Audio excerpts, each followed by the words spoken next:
Story 1. Road that watched me back. I realized something was wrong when I noticed the same shadow passing over my windshield for the third time, but there were no trees overhead and no clouds in the sky. It was Christmas Eve, a few minutes past midnight.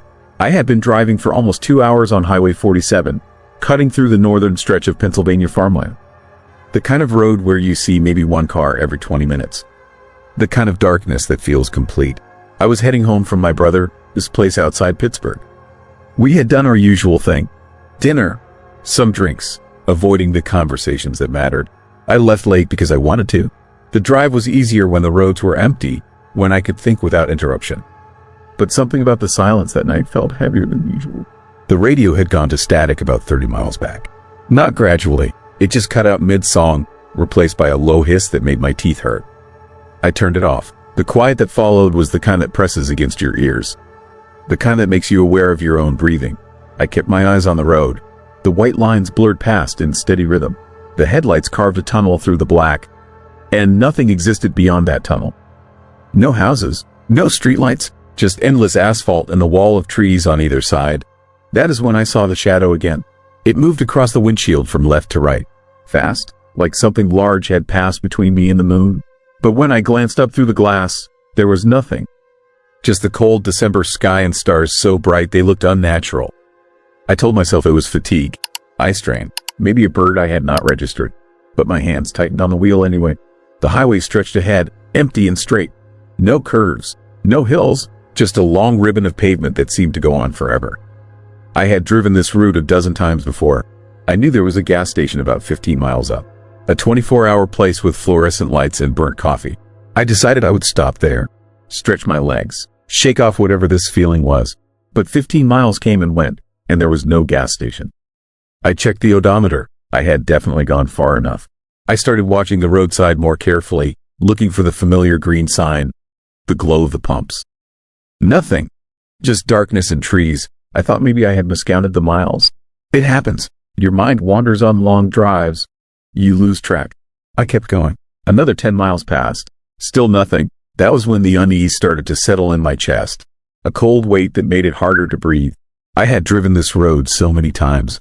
I knew it, and the gas station should have been there. I told myself I would see it soon. Maybe the lights were out. Maybe I had passed it without noticing. But I knew that was not true. You do not miss a gas station on a road this empty. The shadows kept moving across my windshield. I started counting them, one every few minutes. Always the same motion, left to right, fast and silent. I tried to catch them in my peripheral vision, tried to see what was casting them, but there was nothing. Just the road and the trees and the night pressing in from all sides. I thought about pulling over, just stopping the car and waiting. Waiting for what? I did not know. But the idea of sitting still on that road, with the engine off and the darkness closing in, felt worse than driving. So I kept going. The highway did not curve.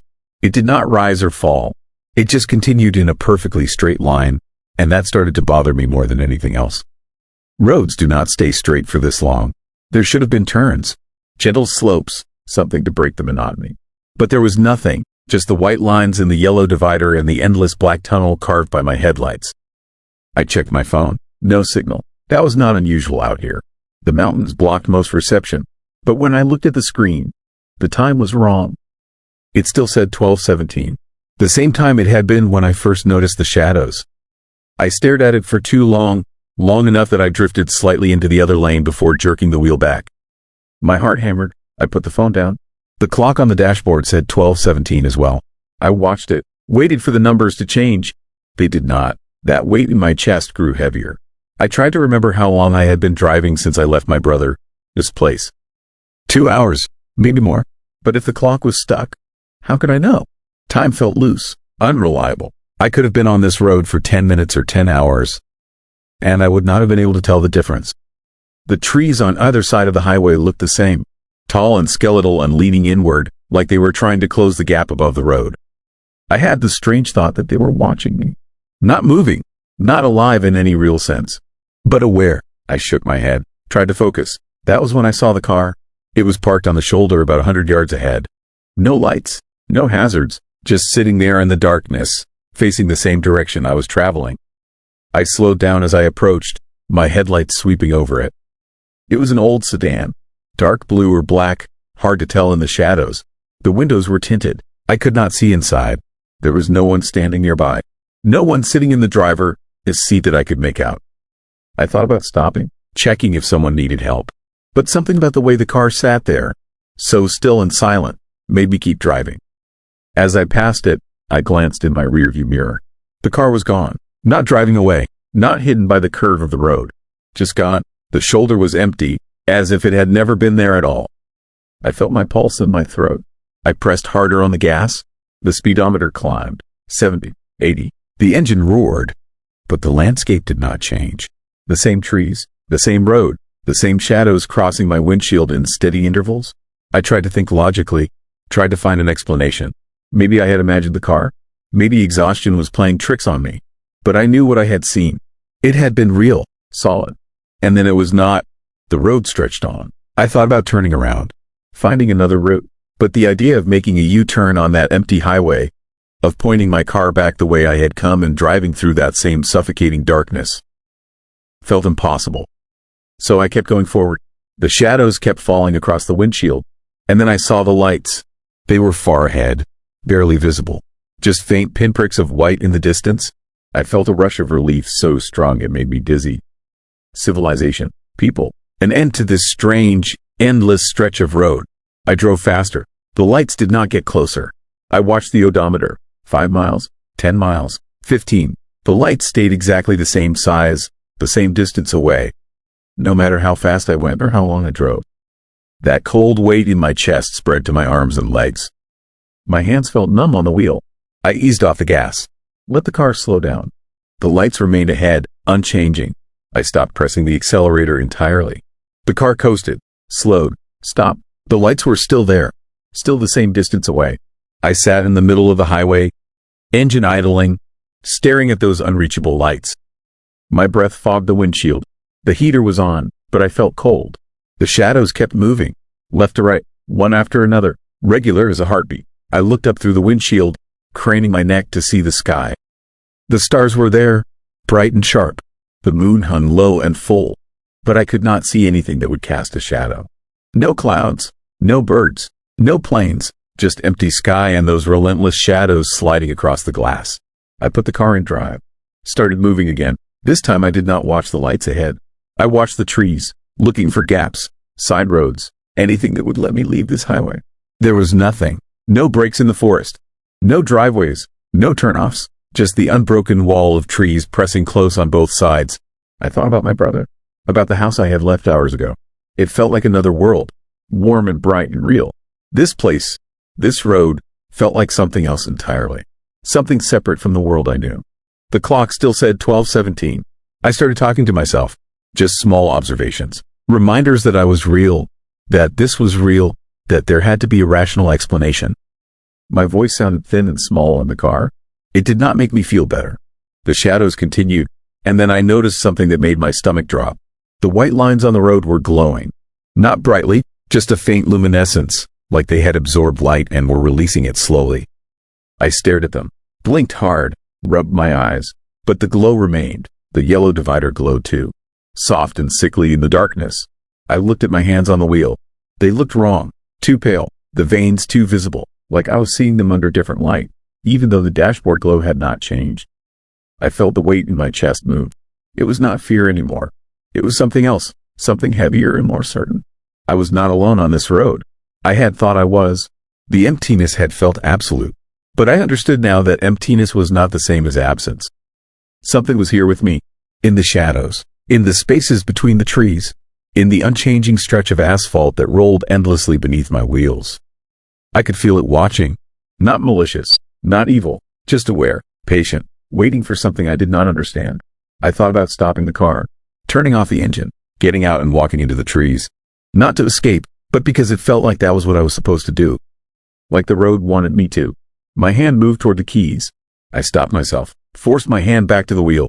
I kept driving. The lights ahead never got closer. The gas station never appeared. The clock never moved past 12:17. And the shadows kept falling across my windshield, one after another, in a rhythm that felt almost like breathing. I do not know how long I drove after that. Time did not mean anything anymore. The road did not end. It did not curve or branch or change. It just continued, and I continued with it, my headlights carving the same tunnel through the same darkness over and over again.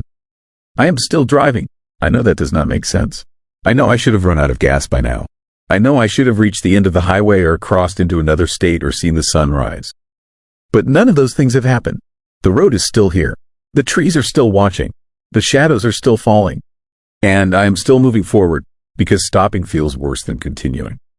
Sometimes I see that parked car again, always in the same spot, always vanishing in my mirror. Sometimes I see the lights ahead, promising an end that never comes. And sometimes, in the quietest moments, I wonder if I ever really left my brother's house at all. If maybe I'm still sitting in his driveway, keys in the ignition, staring at the road ahead and imagining what it would be like to drive through the Christmas night alone. But my hands are on the wheel. The engine is running, and the road is still here, stretching out in front of me, empty and endless and impossibly straight. I do not think I am going home. I do not think there is a home to go to anymore. There is only the highway, and the darkness, and the shadows that fall across my windshield like something passing between me and a light I cannot see. And I keep driving, because that is all I know how to do. Story 2. House that stayed silent on Christmas night. The silence was the first thing I noticed when I pulled into the driveway. Not peaceful silence, not the kind that comes with snow and holiday nights. This was different. This was the kind of silence that makes you stop moving and listen harder, trying to understand what your body already knows is wrong. It was Christmas night, just after 11. I had driven 4 hours through heavy snow to make it to my brother's house in northern Wisconsin. The roads had been empty most of the way, just darkness and falling snow and the occasional distant light from a farmhouse set far back from the highway. I had called twice during the drive. No answer either time. I told myself the storm had knocked out the cell towers. I told myself a lot of things during that drive. The house looked normal from the outside. Every window glowed warm and yellow. The Christmas lights my brother always hung too early were still blinking red and green along the roofline. His truck sat in the driveway next to his wife's sedan, both covered in a thin layer of fresh snow. Nothing looked disturbed. Nothing looked dangerous, but the silence pressed against my eardrums like a physical weight. I sat in my car for almost 5 minutes before I turned off the engine. The heater ticked as it cooled. Snow collected on my windshield. I watched the house and waited for something to move behind those lit windows. Nothing did. When I finally stepped out into the cold, the snow crunched under my boots loud enough to make me flinch. That sound seemed obscene in the stillness.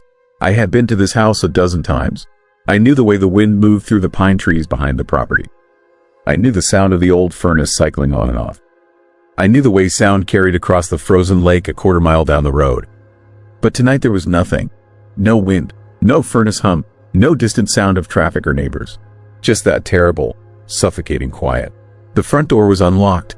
I remember my hand shaking as I turned the knob. Not from the cold, but from something deeper. Some instinct that wanted me to get back in my car and drive away. I ignored it. I stepped inside. The warmth hit me immediately. The house was heated, almost too warm. The thermostat on the wall read 78 degrees.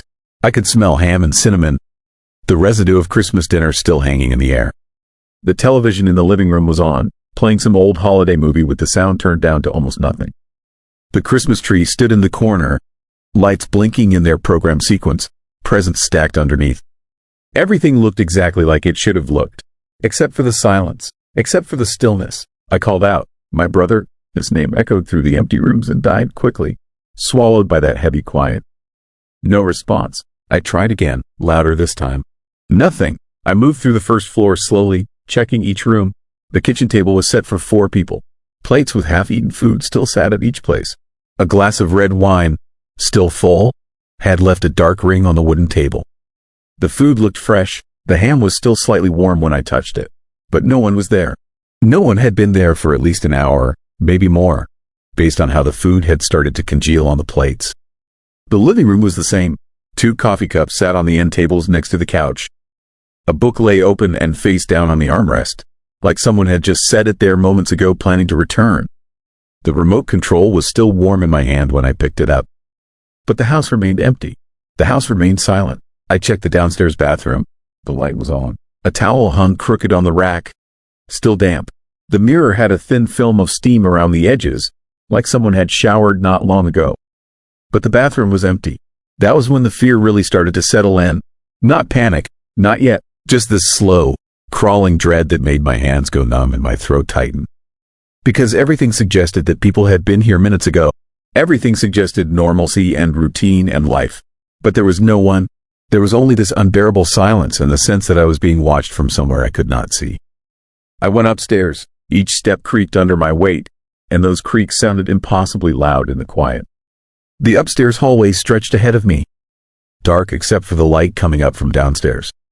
3 bedroom doors, 1 bathroom. All the doors were closed. I opened the first bedroom. My nephew's room. The bed was unmade. Toys scattered across the floor. A nightlight shaped like a rocket ship glowed softly in the corner. The closet door stood halfway open. I looked inside, just clothes and shoes and the normal clutter of a 10-year-old boy. But something felt wrong about that room. Something about the way the shadows fell. Something about the way the air felt thicker, harder to breathe. The second bedroom was the same.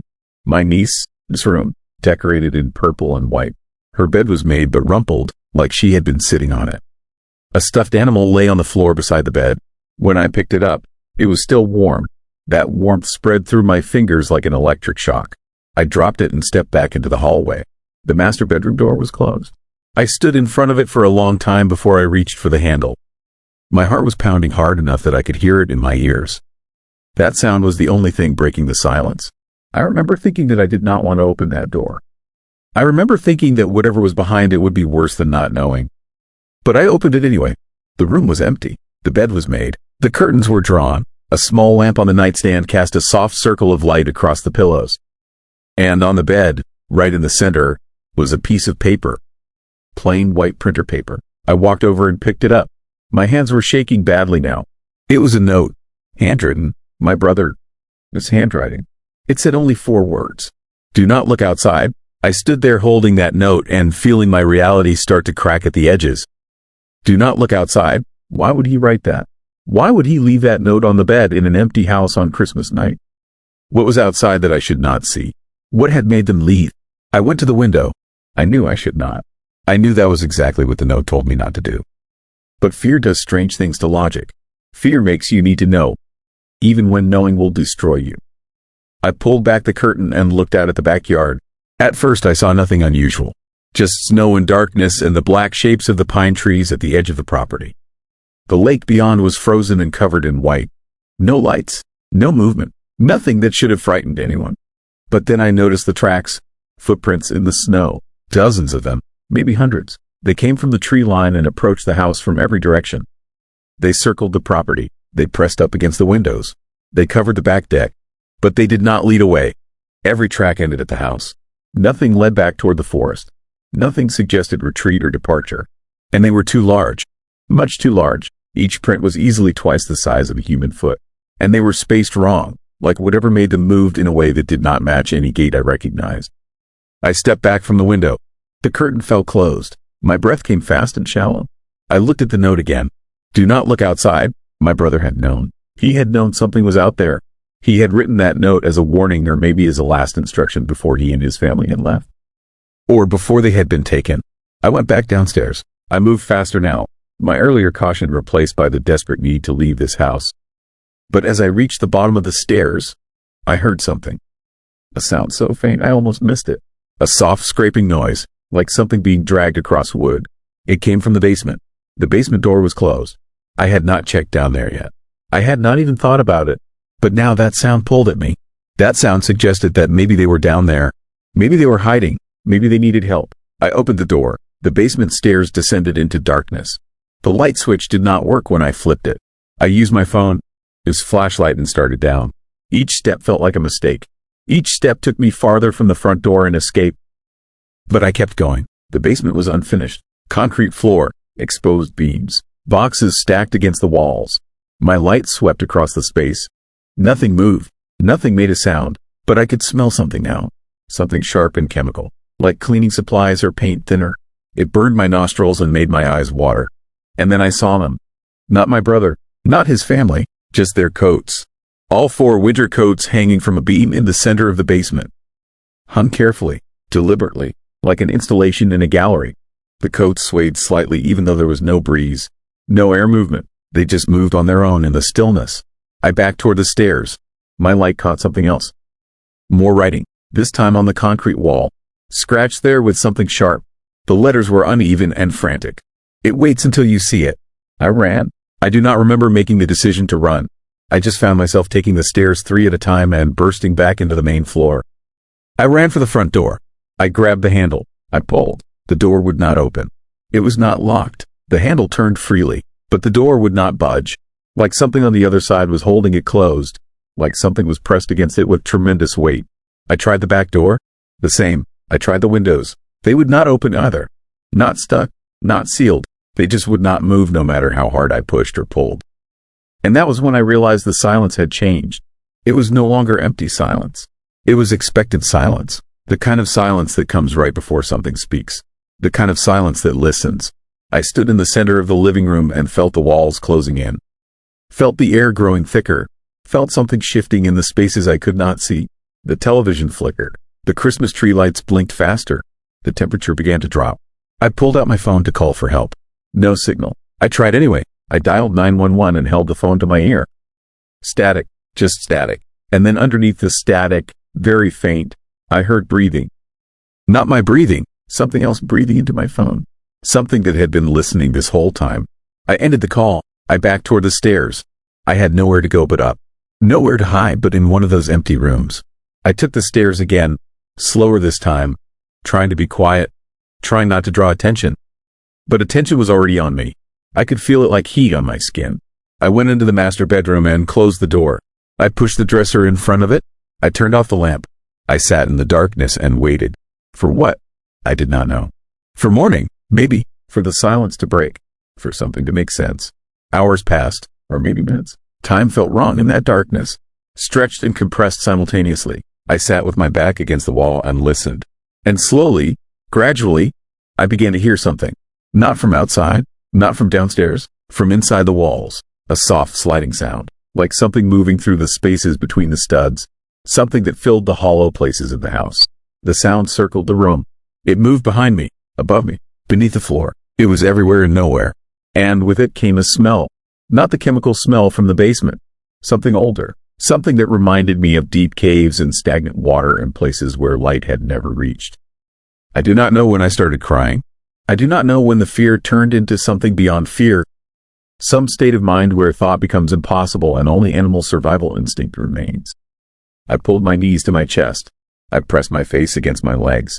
I tried to make myself smaller, invisible, and then the sound stopped. The smell faded. The temperature stabilized. The house returned to that first terrible silence.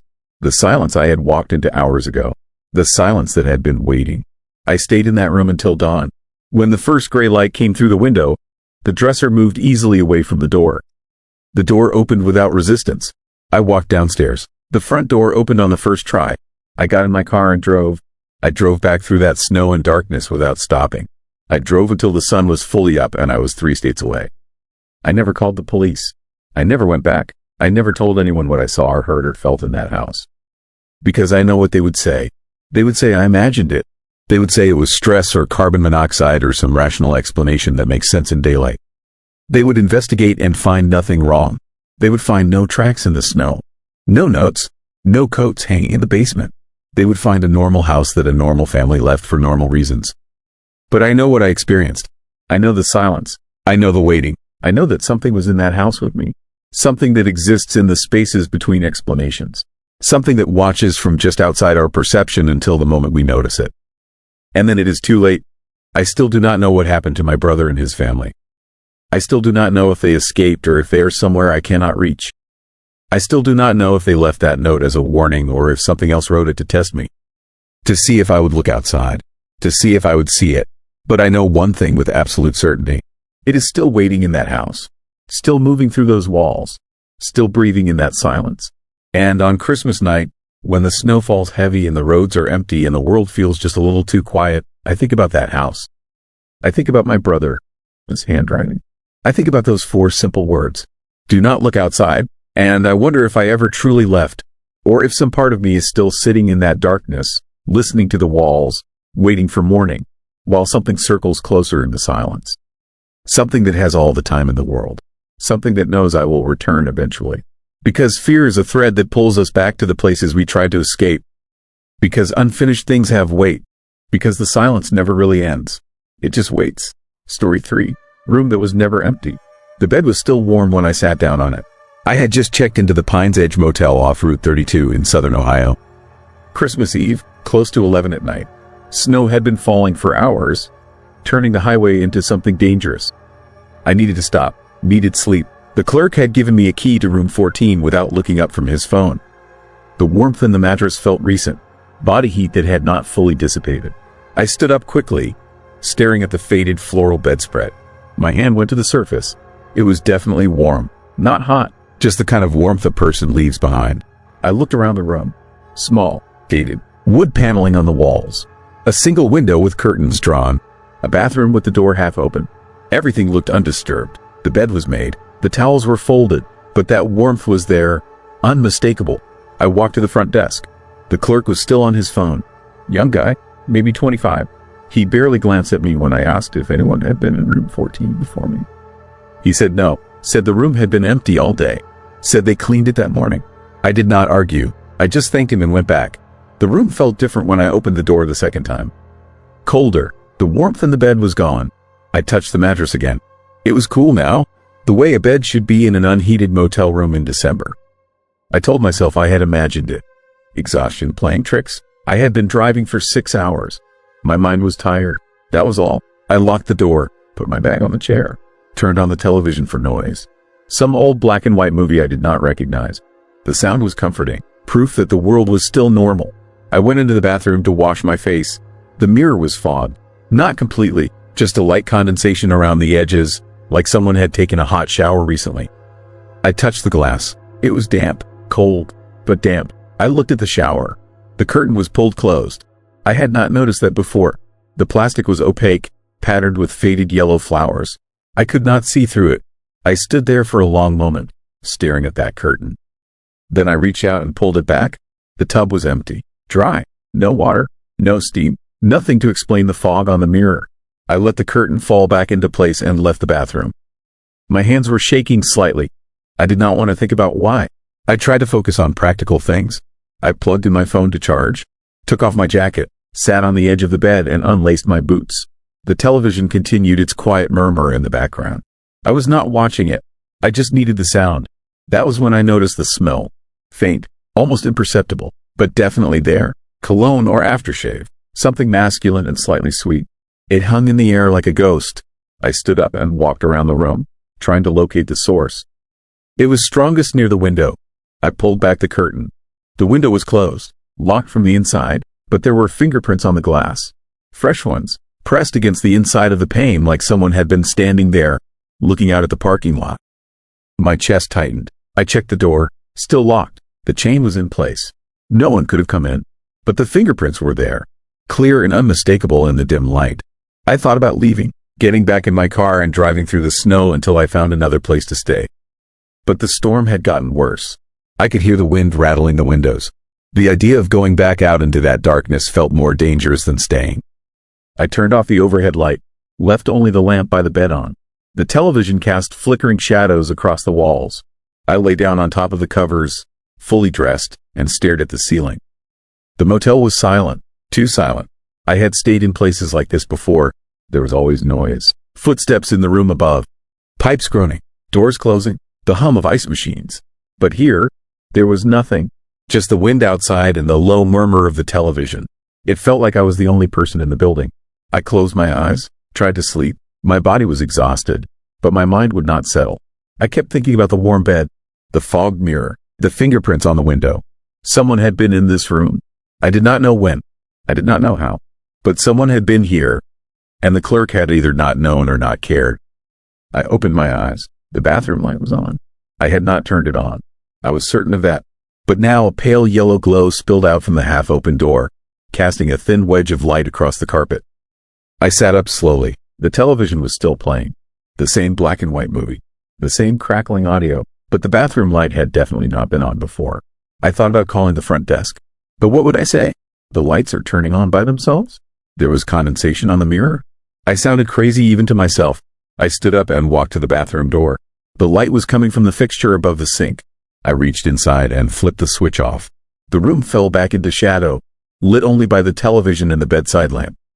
I left the bathroom and sat back down on the bed. The light turned back on. I heard the click of the switch, clear and deliberate, like someone had flipped it. My heart hammered in my chest. I stood up and walked to the door, put my hand on the knob, but I did not open it. I just stood there, breathing hard, trying to decide what to do. The bathroom light turned off, then on again, off, on. I backed away from the bathroom, my eyes locked on that sliver of light. It continued, a slow, steady rhythm, on and off, then it stopped. The light stayed off. The room was silent again. I moved to the window and looked out at the parking lot. My car was there, covered in snow. The lot was empty except for 2 other vehicles, an old pickup truck and a sedan with rust along the doors. The motel office glowed faintly in the distance, its neon sign buzzing in the storm. I thought about going back to the clerk, demanding a different room, but the idea of walking through the cold and the darkness, of explaining what was happening without sounding insane, felt impossible. So I stayed. I turned off the television. The silence that followed was thick and oppressive. I could hear my own breathing, the creak of the mattress as I shifted my weight, the wind scraping snow against the window. And then I heard something else, a sound from the bathroom. Water running. I stood up and walked to the door. The sound was unmistakable, water flowing from the faucet in the sink, steady and constant. I pushed the door open. The water was running. Both handles were turned on, hot and cold mixing in the basin. Steam rose from the stream, fogging the mirror again. I reached out and turned the handles off. The water stopped. I stood there, staring at the sink. My reflection in the fogged mirror was distorted, blurred. I could barely make out my features. I wiped the condensation away with my hand. And that was when I saw it, behind me in the mirror. A shape, indistinct, just a darker patch of shadow in the already dim room. I spun around. Nothing. The bathroom was empty. The door to the bedroom was open. The space behind me was clear. I turned back to the mirror. The shape was still there. Not moving, not solid, just a presence that existed in the reflection but not in the room itself. I backed out of the bathroom and closed the door. My hands were trembling. My breath came in short, shallow gasps. I sat on the bed and tried to think rationally, tried to find an explanation that made sense. Old plumbing, faulty wiring, reflections of light from outside. But none of it fit. None of it explained what I had seen. The bathroom door opened. I had closed it. I knew I had. But now it was open again, swinging slowly inward like someone had pushed it from the inside. The light was on. I did not move. I just sat there, staring at that open door and the pale light spilling out. And then I heard breathing. Not mine, someone else's, slow and steady, coming from the bathroom. I stood up. Every instinct told me to leave, to run, but I could not move. I was frozen, listening to that sound. In and out, calm, measured. I forced myself to walk to the doorway. The bathroom was empty, but the breathing continued. It was coming from the mirror. I stepped closer. The sound grew louder, wet, labored, like someone struggling for air. And then I saw the condensation forming on the glass. Not random, not chaotic. It was deliberate, a pattern, letters appearing one by one in the fog. Stay. I stumbled backward. My shoulder hit the doorframe. The letters began to fade as the condensation evaporated, but they had been there. Real, unmistakable. I grabbed my jacket and my keys. I did not care about my bag. I did not care about the storm. I just needed to get out. I unlocked the door and pulled it open. The clerk was standing outside, right in front of the door, close enough to touch. He did not say anything. He just looked at me with those same empty eyes. His phone was in his hand, screen dark. I asked him what he was doing. My voice was shaking. He did not answer. He just stood there. I pushed past him and walked to my car. The snow was deep. It soaked through my boots. The cold bit at my face. I did not care. I got in the car and started the engine. It struggled in the cold but finally turned over. I looked back at the motel. The clerk was still standing outside room 14. He had not moved, and the light in the bathroom was on. I drove. The highway was barely visible under the snow. My headlights cut weak tunnels through the storm. I did not know where I was going. I just knew I needed distance. I drove for an hour before I found another motel. A bigger place. A chain. Bright lights in a parking lot full of cars. I checked in and went straight to my room. It was clean, modern, normal. I locked the door and sat on the bed. My hands had stopped shaking. My breathing had slowed. I told myself it was over, that whatever had happened at the Pine's Edge was behind me. But when I went into the bathroom to wash my face, the mirror was fogged.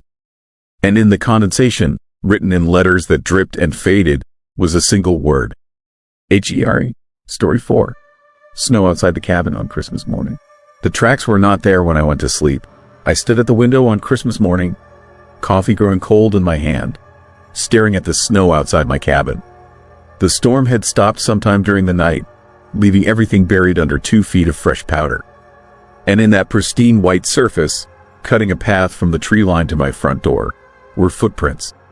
Deep impressions in the snow, human-sized, leading right up to my porch and stopping there. But there were no tracks leading away.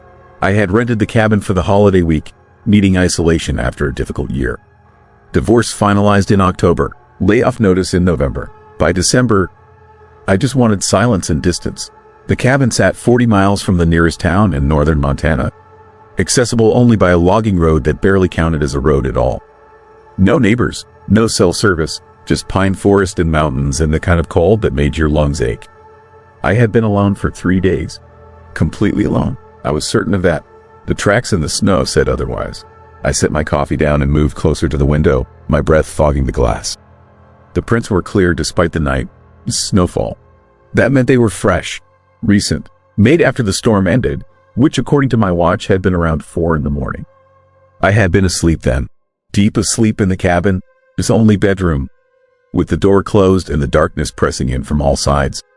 Someone had walked up to my door while I slept.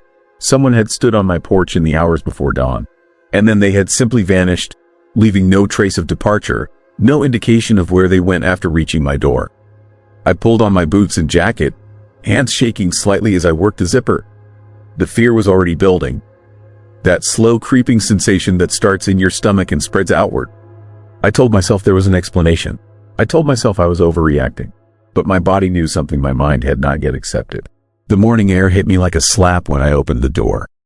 20 degrees, maybe colder with the wind. The sky was that pale gray that comes after a storm, flat and featureless. No sun, no shadows, just diffused light that made everything look washed out and unreal. The footprints started at the edge of the clearing, maybe 60 feet from the cabin. They came straight out of the forest, purposeful and direct. Each print was deep, suggesting weight, suggesting someone tall and heavy. The stride length was longer than mine. I followed them with my eyes, tracing the path across the pristine snow to where they ended at the bottom of my porch steps. I walked down those steps slowly, my own boots crunching in the fresh snow. When I reached the last print, I crouched down to examine it more closely. The impression was clear enough to see details. Boot treads, distinctive pattern, definitely human, definitely real, but that was not what made my hands start trembling. What made fear turn into something deeper was the depth of the prints and the way they were spaced. The person who made these tracks had not been walking normally. The prints were too far apart.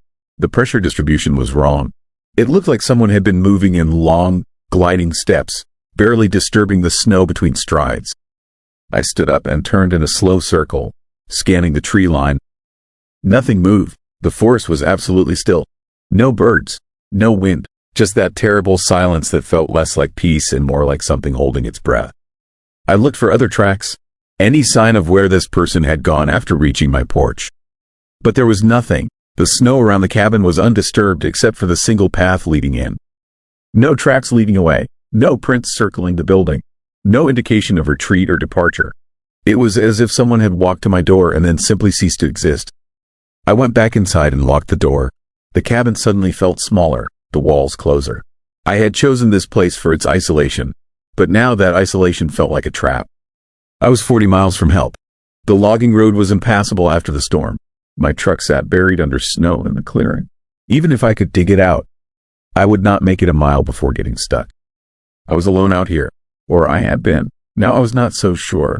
I spent the morning checking the cabin. Every window, every door, looking for signs of disturbance, looking for any indication that someone had tried to get inside during the night. But everything was secure. The windows were all locked from the inside.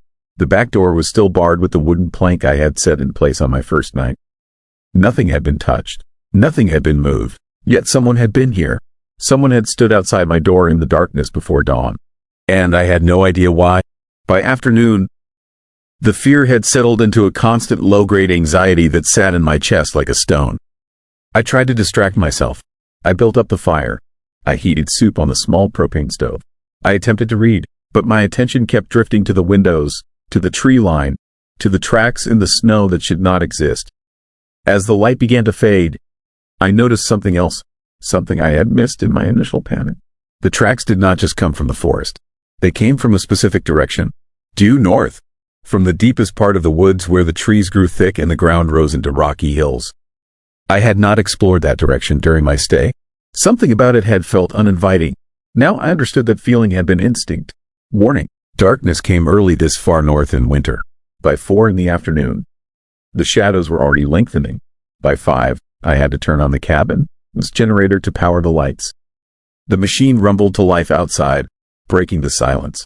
But somehow that mechanical sound made everything feel worse, more isolated, more vulnerable. I locked all the doors again. I checked every window. I pulled the curtains closed so nothing could see in. And then I sat in the small living room with the fire burning and tried not to think about the tracks. Tried not to imagine someone standing outside in the darkness, watching the cabin, waiting. But of course that was all I could think about. Night deepened. The temperature dropped. I could hear the cabin creaking as the wood contracted in the cold. Normal sounds I had heard every night since arriving. But tonight they felt different.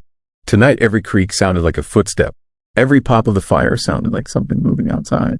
Around 8, I heard something that was not normal. A soft scraping sound, like something being dragged across wood. It came from the back of the cabin, from the direction of the bedroom.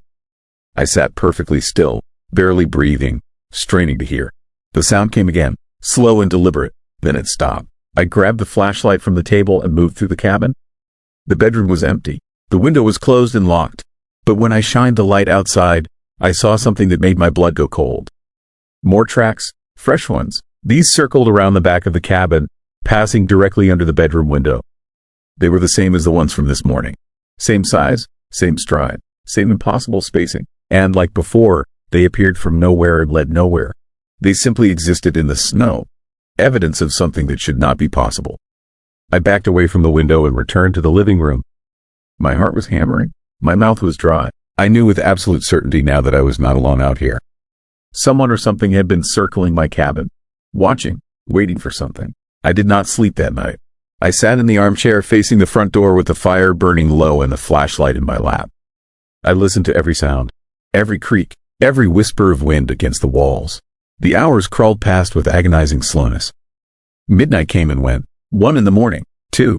At 3, I heard footsteps on the porch. Not the scraping from earlier. Actual footsteps. The distinct sound of boots on wooden planks. Slow and measured, walking from one end of the porch to the other, then stopping directly in front of the door. I did not move. I did not breathe. I sat in that chair and stared at the door and waited for something to happen. For the door to open. For something to break through. For whatever was out there to finally reveal itself. But nothing happened. The footsteps just stopped. And after a few minutes of terrible silence, they started again. Walking back across the porch. Descending the steps. And then nothing. I waited until dawn before I moved. When the first gray light appeared at the windows, I finally stood up. My legs were stiff. My back ached. I felt like I had aged 10 years in one night. But I was still alive. Still safe inside. I opened the door. Christmas morning again. The second Christmas morning in this cabin. And there in the snow were more tracks.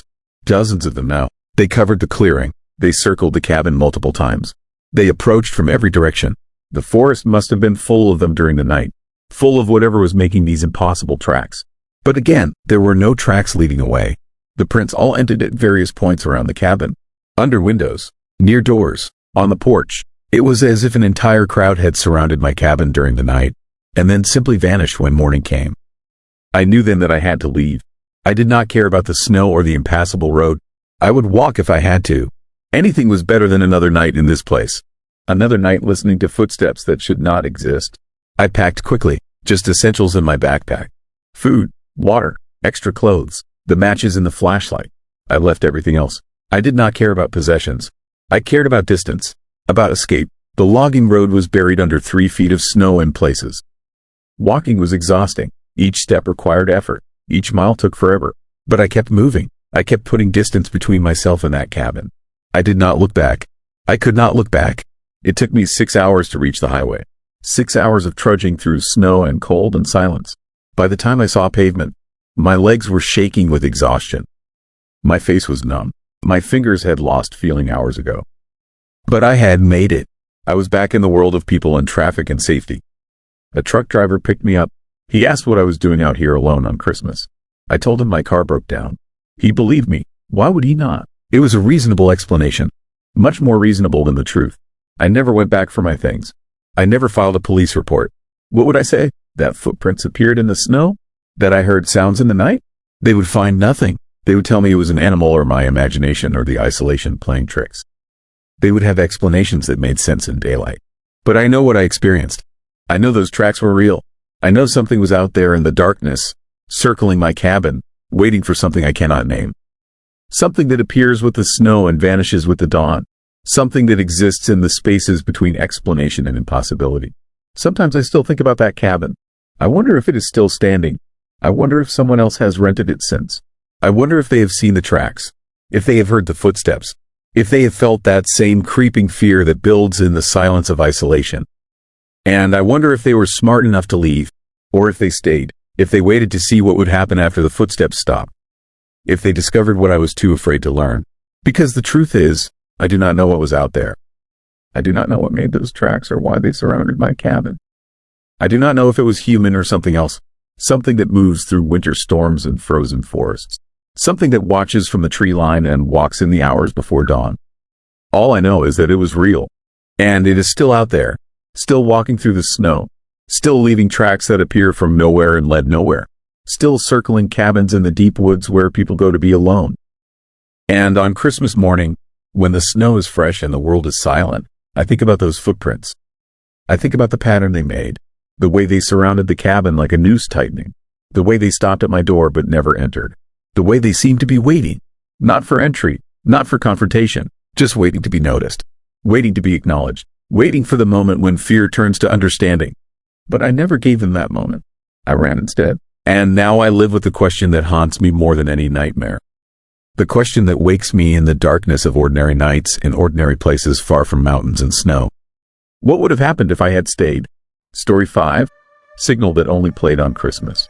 The static came through at 11:42 on Christmas Eve, and I knew immediately that something was wrong with it. I had been working the night shift at the station for 6 years. 6 Christmases alone in that transmission building off Route 9, watching the equipment, making sure nothing went dark.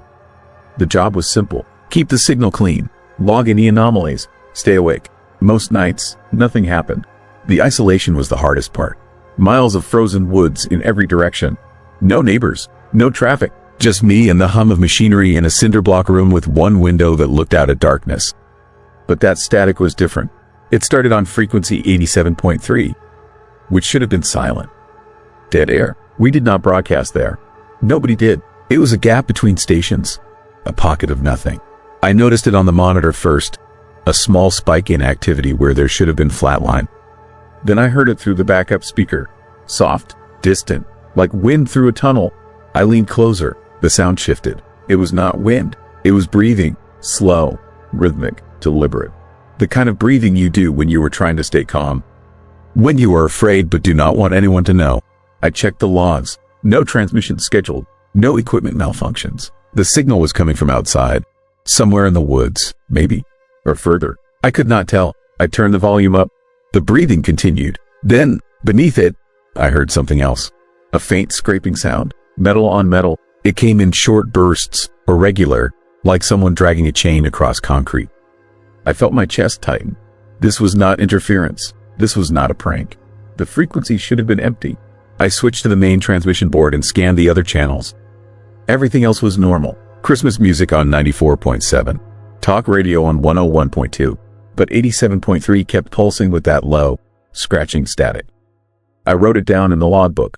2342. Unidentified signal. No source. The breathing stopped. For a moment, there was nothing. Just the hum of the building. The rattle of the heating vent. Then a voice came through.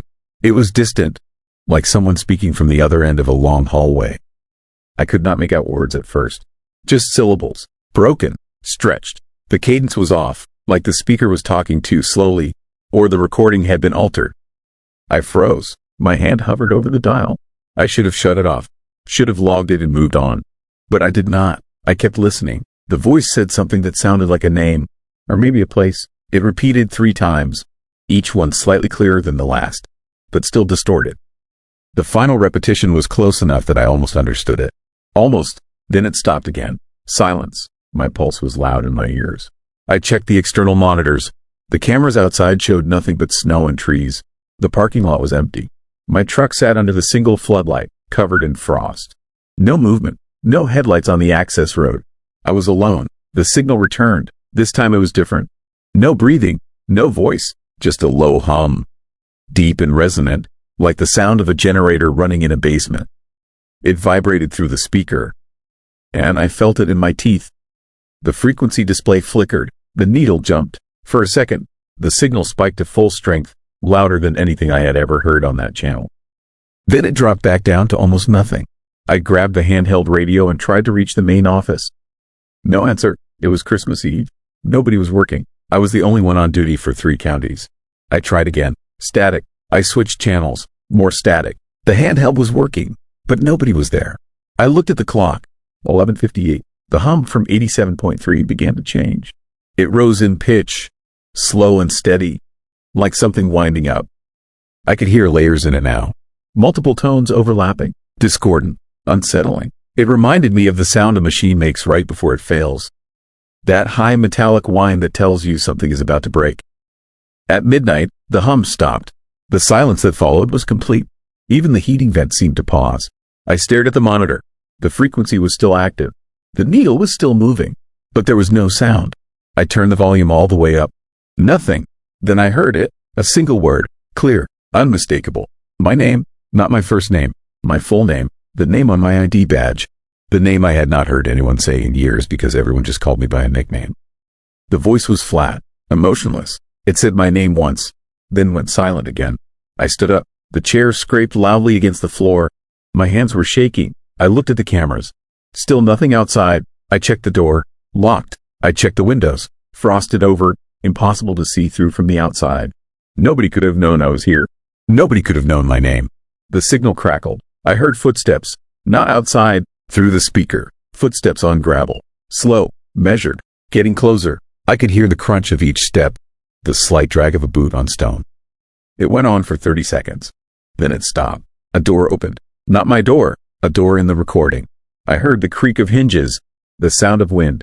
Then the door closed. The footsteps continued. Now they were inside. Inside whatever space the signal was coming from. Hardwood floors. I could tell by the echo. I realized I was holding my breath.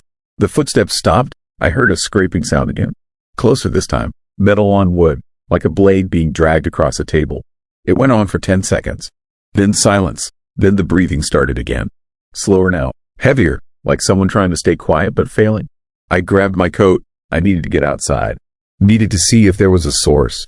A vehicle. A transmitter. Anything. I unlocked the door and stepped into the cold. The wind hit me immediately. Sharp and biting. The snow had stopped, but the ground was frozen solid. My breath clouded in front of me. I walked around the building. Nothing. No tracks. No tire marks. No lights in the distance. Just trees and darkness and the hum of the power lines overhead. I checked the equipment shed. Locked. Untouched. I checked the generator. Running normally. Everything was fine. Everything except the signal. I went back inside. The speaker was still playing. The breathing had stopped, but now there was a new sound. Whispering. Multiple voices. Overlapping. Too quiet to make out individual words. They rose and fell in waves, like a conversation happening just out of earshot.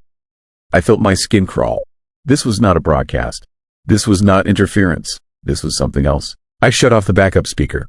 The voices stopped, but the monitor still showed activity on 87.3. The signal was still there, still transmitting. I pulled the plug on the receiver. The monitor went dark. The room went silent. I sat down. My hands were still shaking. I wrote in the logbook. 0015. Signal terminated. Unknown origin. I tried to convince myself it was over. At 1:30, the main transmitter went offline. The whole board went dark. Every channel, every frequency. The building lost power for exactly 4 seconds. The emergency lights kicked on. Red, dim. Then the main power came back. The board rebooted. Everything returned to normal, except 87.3. It was still active, still transmitting, even though I had disconnected it. I stared at the monitor. The needle was moving. The signal was stronger now. Louder. I could hear it through the walls, through the equipment itself. A low, pulsing hum that seemed to come from everywhere at once. I checked the breaker. Everything was fine. I checked the external feed. No issues. The signal should not have been possible. But it was there. I turned the backup speaker on again. The hum filled the room. It was different now, deeper, more resonant. It vibrated through the floor, through my chest. I felt it in my bones. And beneath it, I heard something else. A voice, my voice, speaking words I did not remember saying. Fragments of sentences, pieces of conversations, things I had said weeks ago, months ago, years ago, all layered together, distorted, played back at the wrong speed. I tried to turn it off. The dial would not move. I unplugged the speaker. The sound continued. It was coming from the walls now, from the equipment, from the building itself. I grabbed my keys and ran for the door. Outside, the sound followed me. It was in the wind, in the trees, in the hum of the power lines. I got in my truck and started the engine. The radio turned on automatically. Static, then my voice again, saying my name, over and over. I turned the radio off, ripped the faceplate out. The sound continued, quiet, distant, but still there. I drove. I made it 5 miles before I realized the road looked wrong. The turns were in the wrong places. The landmarks were gone. I had driven this route 1,000 times, but now it felt unfamiliar. I passed a sign I did not recognize. I passed a house that should not have been there. The clock on the dash said 2:15, but it felt like hours had passed. I pulled over. The radio in the truck was still off, but I could hear the hum. Faint, persistent. I got out and looked back toward the station. The lights were gone. The building was gone. There was only darkness and trees and the sound of something breathing in the woods behind me. I got back in the truck and kept driving. I did not stop. I did not look back. When I reached the main highway, the sun was rising. The hum was gone. The signal was gone. But I knew it had been real. I never went back to the station. I called in the next day and quit. They asked me why. I told them there had been an emergency. They did not push. Someone else took the shift. I heard later that the equipment malfunctioned on Christmas night, that the transmitter had gone offline for hours, that nobody could explain it. I still hear the hum sometimes.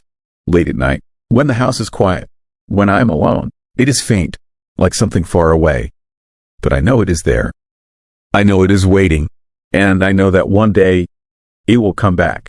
Not through a radio, not through a speaker, but through the air itself, through the silence between sounds, through the static we do not notice until it is too late. I have not celebrated Christmas since. I do not listen to the radio. I do not go near transmission towers. And I never, ever turn the dial to 87.3. Because I know what is waiting there. And I know it knows my name. Story 6. Gas station that should have been closed. The lights were on, but that was the first thing that felt wrong. I pulled off Interstate 80 somewhere in rural Nebraska just after midnight on Christmas night. My fuel gauge had been sitting below empty for the last 20 miles, that little warning light glowing orange in the darkness. I had been driving for 8 hours straight, trying to make it home after a holiday dinner that ended badly. Family arguments, old resentments surfacing, the kind of night that makes you want to get in your car and drive until the anger fades into exhaustion. The gas station appeared like a mirage in my headlights. One of those old independent places you rarely see anymore. Single island with 2 pumps. Small convenience store with a peaked roof. Hand-painted sign that just said gas in faded red letters. Everything else around it was darkness. No other buildings. No streetlights. Just empty farmland stretching away into the night. But the lights were on. Every light. The fluorescent tubes over the pumps blazed white and harsh. The store windows glowed yellow. Even the sign was lit, though half the bulbs were burned out. It looked like someone had turned on every switch in the place and then forgotten about it. I should have kept driving. Something in my gut told me to keep going, to risk running out of fuel on the highway rather than stopping here. But my tank was empty and my options were gone. I pulled up to the pumps and turned off my engine. The silence hit me immediately. Not peaceful silence, the kind of silence that feels like absence, like something should be making noise but is not. No wind, no distant traffic, no hum of electricity from the lights overhead. Just nothing. I got out of my car. The cold was sharp and dry, the kind that makes your nose hairs freeze. My breath came out in thick clouds. I looked around the empty lot, searching for other vehicles. There were none. No cars at the other pump. No truck parked behind the building. Nothing in the shadows at the edge of the lot. The store appeared empty too. I could see through the windows from where I stood. Aisles of shelves. A counter near the back. A coffee machine. A rotating hot dog warmer. But no person. No attendant. No one visible inside. I tried the pump. The card reader screen was lit but showed nothing. No welcome message. No prompts. Just a blank blue glow. I waved my credit card in front of it. Nothing happened. I tried inserting it into the chip reader. The screen did not change. The pump did not activate. I looked at the store again. Someone had to be inside. Someone had to turn on the pumps. Someone had to be working on Christmas night at this isolated station in the middle of nowhere. I started walking toward the entrance, my boots loud on the concrete. Too loud. Each step echoed in that terrible silence. The door was unlocked. It swung open easily, triggering an electronic chime that sounded flat and distorted. I stepped inside. The fluorescent lights overhead were painfully bright after the darkness outside. Everything was illuminated in stark detail. White tile floor, metal shelves stocked with chips and candy, refrigerated cases along the back wall filled with soda and beer. Everything looked normal. Everything looked wrong. The store was empty. Completely empty. I walked down the main aisle, checking each row. No one. I looked behind the counter. No one. I checked the single bathroom door in the corner. Locked from the inside, but no sound when I knocked. Just silence. But someone had been here recently. I could see evidence of it. A coffee cup sat on the counter, still steaming. A newspaper lay open next to the register, dated today, Christmas Day. The hot dog warmer was on, rotating slowly, though no hot dogs were inside. The radio behind the counter was playing, volume turned down so low I could barely hear it. Just static and the occasional fragment of a voice too distorted to understand. I called out. My voice sounded wrong in that empty space. Too loud and too small at the same time. No response. No movement. No indication that anyone had heard me or was coming to help. I stood there for a long time, trying to decide what to do. I needed gas. I needed to get back on the road.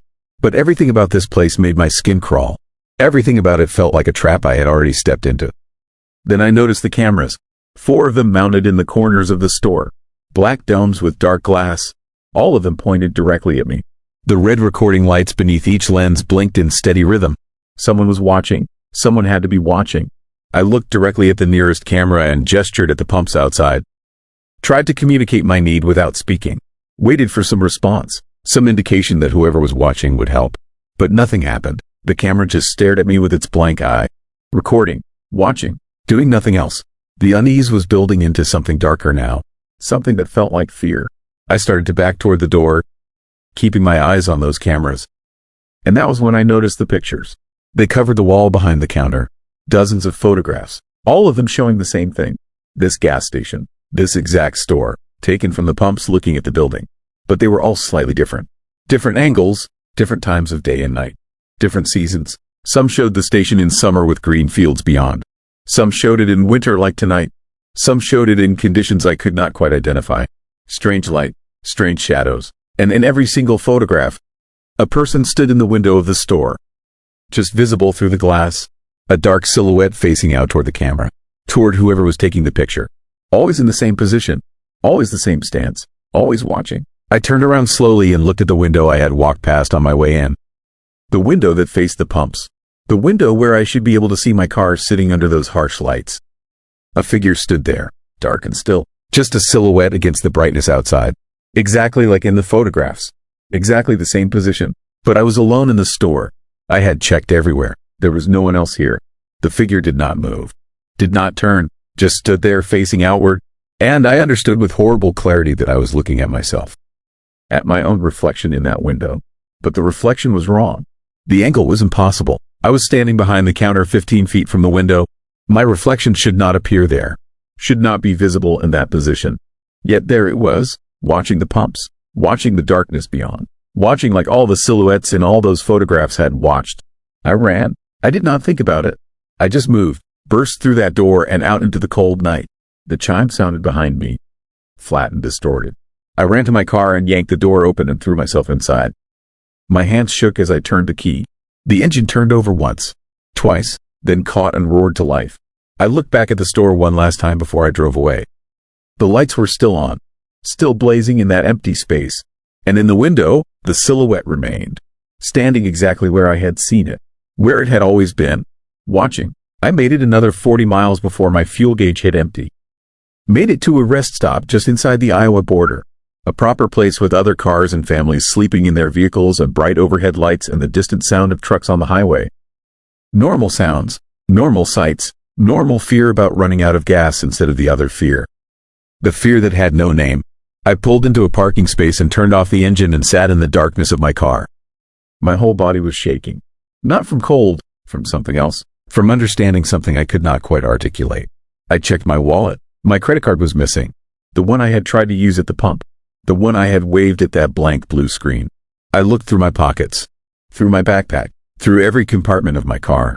The card was gone, but I had not left it behind. I knew I had not. I remembered putting it back in my wallet. I remembered the feeling of sliding it into the leather slot. I was certain. Yet it was not there. I got out and checked the ground around my car. Nothing. I looked under the seats with my phone flashlight. Nothing. The card had simply vanished somewhere between that gas station and here. Somewhere in the 40 miles I had driven in blind panic with my fuel gauge registering below empty. 40 miles on a tank that should have been dry 20 miles before I even reached that station. That was when I started laughing.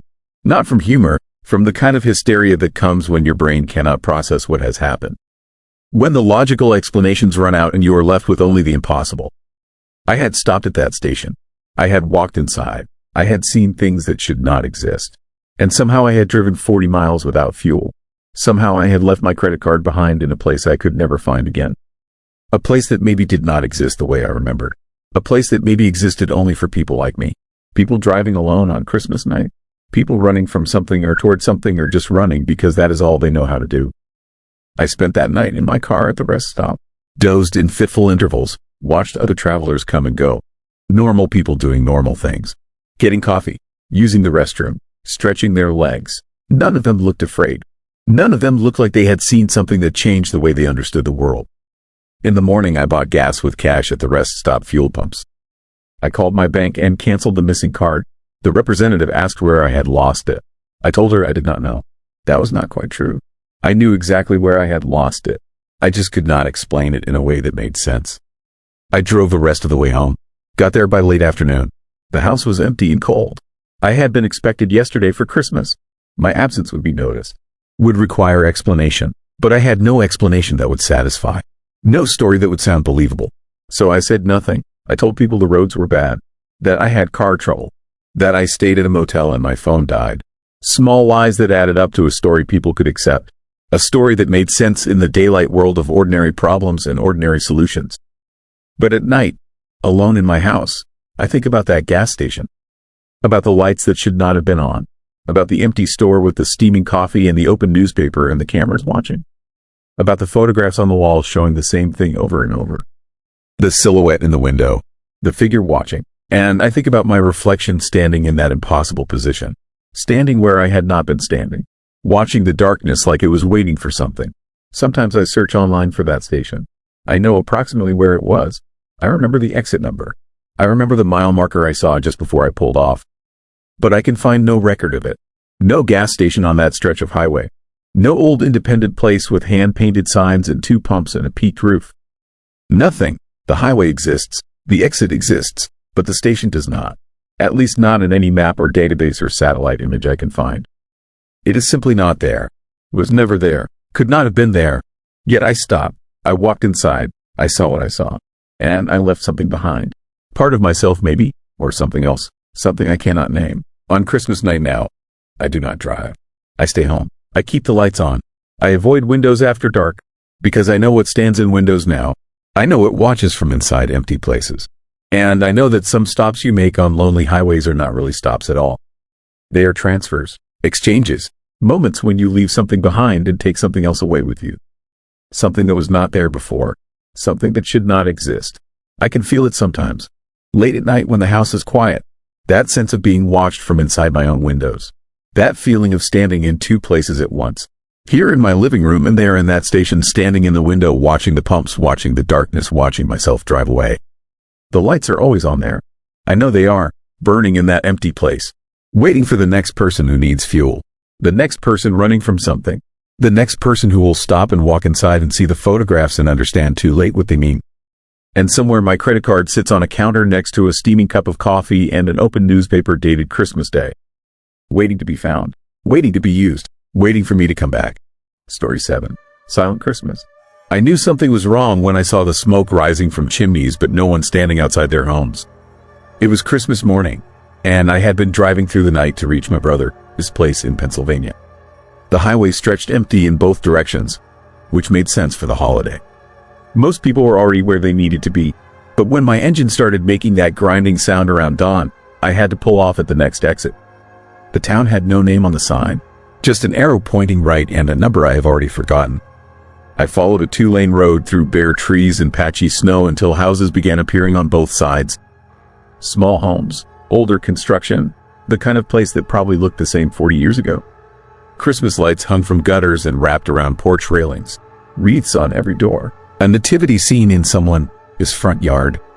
The figures arranged perfectly around the manger. But no one was outside. I drove slowly down the main street, past a post office and a diner and a hardware store. All closed, which was expected, but there were cars parked along the curbs. New cars, clean cars, positioned neatly like someone had just left them there moments before. I saw a coffee cup on the hood of a truck, steam still rising from the lid in the cold morning air. The fear started then, quiet and distant, like something I could almost ignore. I pulled into the parking lot of a gas station at the edge of town. 2 pumps, an old building with a hand-painted sign. The lights were on inside. I could see shelves stocked with goods, a counter with a register, everything arranged and waiting. But when I tried the door, it was locked. I knocked, waited, knocked again. Nothing. Through the window, I saw a fresh pot of coffee sitting on the burner behind the counter. The machine was still on. I could see the orange light glowing beneath the carafe. I walked back to my car and sat there with the engine running, trying to decide what to do. The grinding sound had stopped, but I did not trust it. I needed water for the radiator, maybe something to patch a leak if that was the problem. The hardware store was just down the street. The silence felt heavy as I walked. My footsteps on the pavement sounded too loud, like I was trespassing. The streetlights were still on even though the sun had risen. I passed a house with a Christmas tree visible through the front window, lights blinking in a slow rhythm. Red, green, gold, white. The presents underneath were wrapped and arranged in careful stacks. I tried to look away from the windows, but I kept noticing things. A table set for breakfast in one house. Plates and silverware, glasses filled with orange juice, steam rising from a covered dish in the center. In another window, a television played silently, showing a parade with massive balloons floating above a city street. The colors looked too bright, too cheerful. The hardware store was locked. So was the diner, so was everything. I stood in the middle of the street and turned in a slow circle. Every house had smoke curling from its chimney. Every porch light was on. Cars sat in driveways with frost melting on their windshields, which meant they had been running recently. A dog bowl by someone, whose front door was half filled with water that had not frozen yet. The isolation pressed against me like a physical thing. I was not supposed to be here. That thought came from nowhere and everywhere at once, settling into my chest like ice. I called out. My voice sounded flat and strange, swallowed by the stillness. No echo, no response, just the faint hum of electricity running through power lines overhead and the distant creaking of a sign swinging in the breeze. I walked further into town, past a small church with a white steeple. The parking lot was full. I counted 14 cars, all parked in neat rows. The front doors of the church were closed but not locked. I pushed one open and stepped inside. The darkness there was different, thicker. It took my eyes a moment to adjust. Rows of wooden pews stretched toward an altar decorated with poinsettias and white candles. The candles were lit. I could smell the wax burning, see the small flames wavering in the still air. Hymnals lay open on the pews. Some were turned to page 63, others to page 89. I walked down the center aisle, my shoes making soft sounds on the worn carpet. A coat hung over the back of one pew. A purse sat on another seat. Unzipped, a wallet visible inside. On the altar, a microphone stood angled toward empty space, ready for someone to speak. I left quickly. The fear was not quiet anymore. Outside, the sunlight felt wrong, too pale. The shadows stretched in directions that did not make sense from morning. I walked past a playground where swings moved slightly in the wind, their chains creaking in rhythm. A jacket lay crumpled at the base of a slide. A baseball cap rested on a bench. Every door I tried was locked. Every window showed the same thing. Homes that had been occupied minutes ago. Lives interrupted mid-motion. An iron left standing upright on a board, still plugged in. I could see it through a laundry room window, the little red light glowing to show it was hot. A mixing bowl on a kitchen counter with batter still clinging to the sides. A newspaper folded open to the crossword puzzle, half the squares filled in with blue ink. I returned to my car and sat there, unsure what to do. I could keep driving. The grinding sound had not returned. I could leave this place behind and pretend I had never stopped here. But something held me in place. Not curiosity, something else. A feeling that if I left now, I would never understand what happened, and that not understanding would follow me forever. The hours passed slowly. I watched the sun move across the sky. No one appeared. No cars drove past. The Christmas lights kept blinking in their patient rhythms. Smoke continued rising from chimneys, which meant fires were still burning, which meant someone had to be tending them. But I saw no one. As afternoon arrived, I noticed the streetlights beginning to flicker. Not all at once. One would dim and brighten, then another, then a third. A pattern that felt almost deliberate. I tried to tell myself it was just an electrical problem, an old grid struggling under the load. But the fear knew better. I drove through the residential streets, past houses that all looked the same now. Decorated, lit, empty. I circled the town 3 times, searching for any sign of movement. A curtain shifting, a door opening, a face in a window. Nothing changed. The dog bowl still sat on that porch. The coffee cup still rested on the truck hood, though the steam had stopped rising. When I passed the church again, I noticed the front doors were open. Both of them, spread wide like arms.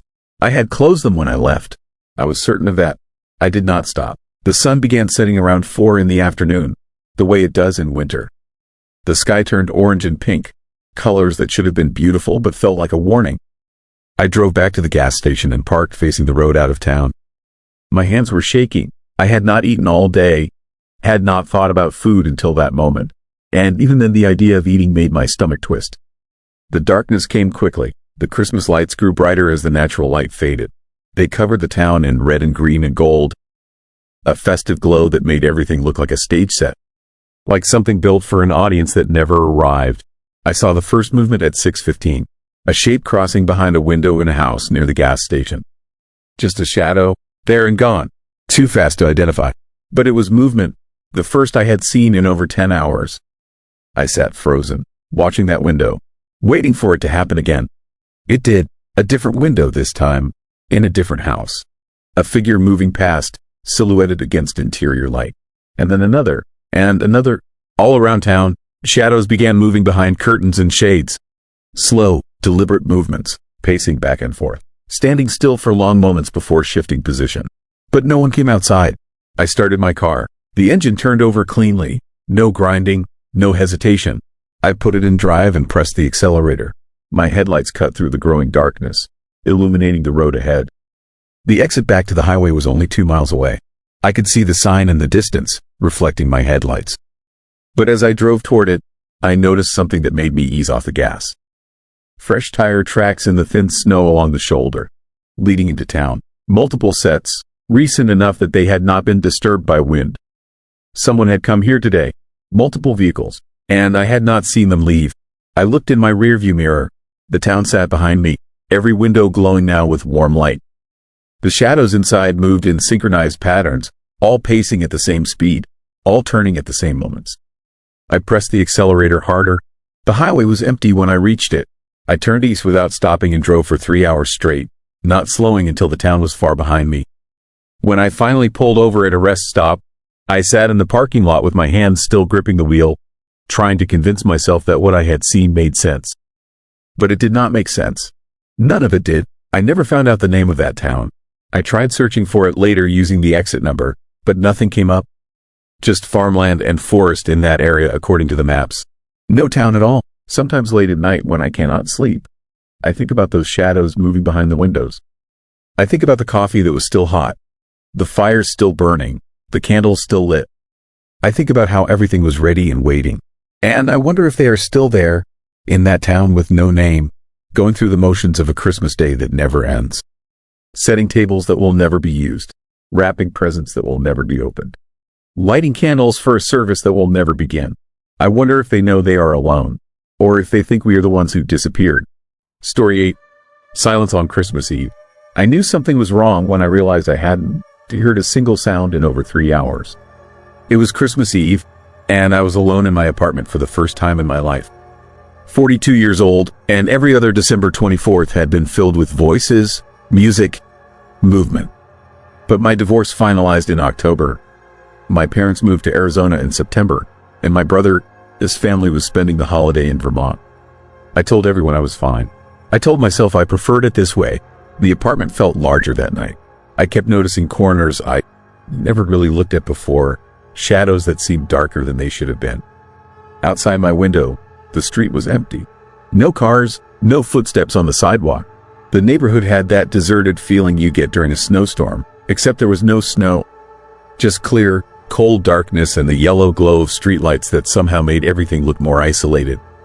I spent the evening the way I thought I wanted to spend it. A beer, some leftovers, the television on, playing something I wasn't really watching. But by 9 o'clock, I turned it off. The noise felt wrong, intrusive. The silence that replaced it felt better at first, like finally being able to hear myself think after years of constant distraction. That is when I started noticing how complete the silence was. No hum from the refrigerator, no distant traffic, no footsteps from the apartment above mine. Nothing. I sat on my couch and listened, really listened, and the absence of sound began to feel deliberate, intentional, like the world outside had been carefully emptied, and I was meant to notice. I got up and walked to the window. The street below was still empty, but all the Christmas lights in the neighboring buildings were on. Wreaths on doors, trees glowing in living room windows. The decorations were there, but no people. No movement behind any of the windows I could see. It was 10 o'clock on Christmas Eve, and every home looked staged, prepared, waiting. I opened my window just to break the stillness. Cold air rushed in, but no sound came with it. The silence from outside was the same as the silence inside, and somehow that made it worse. I closed the window and locked it, though I couldn't explain why I felt the need to lock it. Back on the couch, I tried to read. The book sat open in my lap, but my eyes kept drifting to the hallway that led to my bedroom. The darkness there seemed thicker than usual, more present. I told myself it was just the contrast from the lamp beside me, but I kept looking anyway, kept expecting to see something move in that concentrated shadow. The fear started small, just a whisper in the back of my mind that something about this night wasn't natural. That Christmas wasn't supposed to feel this way. Every Christmas I'd ever known had been loud, chaotic, overwhelming. Even the quiet moments had texture to them, the sense of activity happening nearby. People in other rooms, life continuing just out of sight. But this silence felt final, like a door had closed and I was on the wrong side of it. I checked my phone. No messages. I opened a group chat with my brother and typed out a message. Something casual, just to feel connected. The message sat there with a single gray checkmark. Not delivered. I tried calling him. The call wouldn't connect. I tried my ex-wife, my parents, a friend from work. Nothing went through. The phone worked. The screen lit up. The battery was charged. But every attempt to reach another person failed in the same quiet way. The isolation settled over me like weight. I was alone in my apartment on Christmas Eve, and I couldn't reach anyone, and the silence pressed in from every direction. I turned on the television again, needing any sound, any proof that the world still existed beyond these walls. Static. Every channel showed static. I flipped through all of them twice, the remote clicking in my hand. That soft plastic sound the only noise in the entire apartment. I turned it off and sat in the silence again. My breathing sounded too loud. My heartbeat felt visible, like something outside of me could see it pulsing in my chest. The thought arrived fully formed, impossible to dismiss. Something was listening. I stood up and walked through the apartment, turning on every light. Kitchen, bathroom, bedroom, closet. I left them all blazing, pushing back the darkness, but the brightness only made the silence more obvious. Light without sound felt unnatural, sterile, like being inside a photograph. I caught my reflection in the bedroom mirror and stopped. I looked tired, older than I had that morning. My eyes had a hollowness I didn't recognize. Behind me in the mirror, the hallway stretched back toward the living room. Empty, dark, despite all the lights I turned on. I turned around quickly, and the hallway was bright, exactly as it should be. But in the mirror, when I looked again, the darkness remained. A shadow where there shouldn't be one, staying exactly the same while everything else in the reflection matched reality. I backed away from the mirror and sat on the edge of my bed. The fear wasn't too manageable anymore. It had become something solid, something that filled my throat and made my hands shake. This wasn't loneliness. This wasn't the sadness about spending Christmas alone. This was the growing certainty that I wasn't alone at all. that the silence was occupied, that something had been waiting for me to notice. The apartment felt different now, smaller and larger at the same time. Distances seemed wrong. The walk from my bedroom to the kitchen felt longer than it should, the walls stretching in ways that didn't match the layout I lived with for 3 years. I touched the wall as I walked, needing the physical confirmation that it was solid, that I wasn't drifting through something unreal. In the kitchen, I filled a glass with water just to hear the sound. The faucet ran silent. Water poured into the glass without noise. Impossible and terrifying. I dropped the glass. It hit the floor and shattered. And I heard nothing. Saw the pieces scatter across the tile. Saw water spreading. But the crash that should have accompanied it never came. The silence had become absolute. I ran back to the living room and grabbed my keys. I needed to leave. Needed to get outside, find another person, prove that the world still existed. But when I reached the front door and turned the handle, it wouldn't open. The lock was undone, the deadbolt pulled back, but the door stayed shut like it was part of the wall, sealed and immovable. I pulled harder, then pushed, then threw my shoulder against it. Nothing. The door didn't budge, didn't rattle, didn't give any indication it was capable of opening. I went to the window again, thinking I could call for help, signal someone, but when I looked down at the street, the lights in all the other buildings had gone out. Every window dark, every apartment and house empty and waiting. Panic arrived like a wave. I ran through the apartment, checking every window, every door, every possible exit. All sealed, all impossible to open. I was locked inside my own home, and the silence watched me realize it. I collapsed on the couch and forced myself to breathe slowly. There had to be an explanation. A gas leak making me hallucinate. Carbon monoxide poisoning. A psychological break from the stress of the divorce and the isolation. Something rational. Something fixable. But the fear growing inside me knew better. This wasn't illness. This was something that had been waiting for exactly this moment. For me to be alone on a night when I was supposed to be surrounded by people. For the isolation to be complete enough that no one would notice when I disappeared into it. The hours passed, though I couldn't track them. My phone, its clock had stopped at 10:15. The number didn't change. I sat in the bright, silent apartment and felt time stretch and fold around me. Minutes felt like hours. Hours felt like minutes. The darkness outside the windows never shifted toward dawn. I started noticing changes in the apartment. Small things at first. A picture frame on the wall tilted at a different angle than before. A chair in the kitchen moved 6 inches to the left. My coat hanging by the door inside out, though I knew I hadn't touched it. The changes happened when I wasn't looking in the spaces between attention, and each one confirmed what I already knew. I wasn't alone. Something was here, moving through my home, rearranging small details to make sure I understood. The silence felt patient now. Not empty, but full, crowded with presence. I could feel attention on me from every shadow, every corner, every dark space behind furniture. The apartment had become a stage, and something was watching the performance of my fear. I tried to remember what Christmas Eve was supposed to feel like.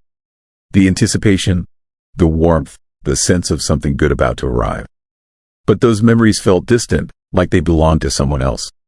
This Christmas Eve, this silent, endless night, felt more real than any holiday I experienced before. Like every other Christmas had been a distraction from this truth, and now the distraction was gone. The thought that terrified me most was simple. What if this was always going to happen? What if every choice I made, every relationship that ended, every moment that led to me being alone tonight, was designed to bring me here, to this silence, to this realization? The divorce, my family leaving, the empty streets, the locked doors, all of it felt arranged, purposeful, like pieces of something larger that I walked into without seeing the shape of it. I found myself standing in front of the hallway again, staring into the darkness that shouldn't be there. The lights were still on, but the hallway remained dark in that impossible way, shadow existing despite illumination. And I understood, finally, that the darkness wasn't an absence. It was a presence. It had always been there, in every apartment I lived in, every house, every room. I'd just never been alone enough to see it clearly.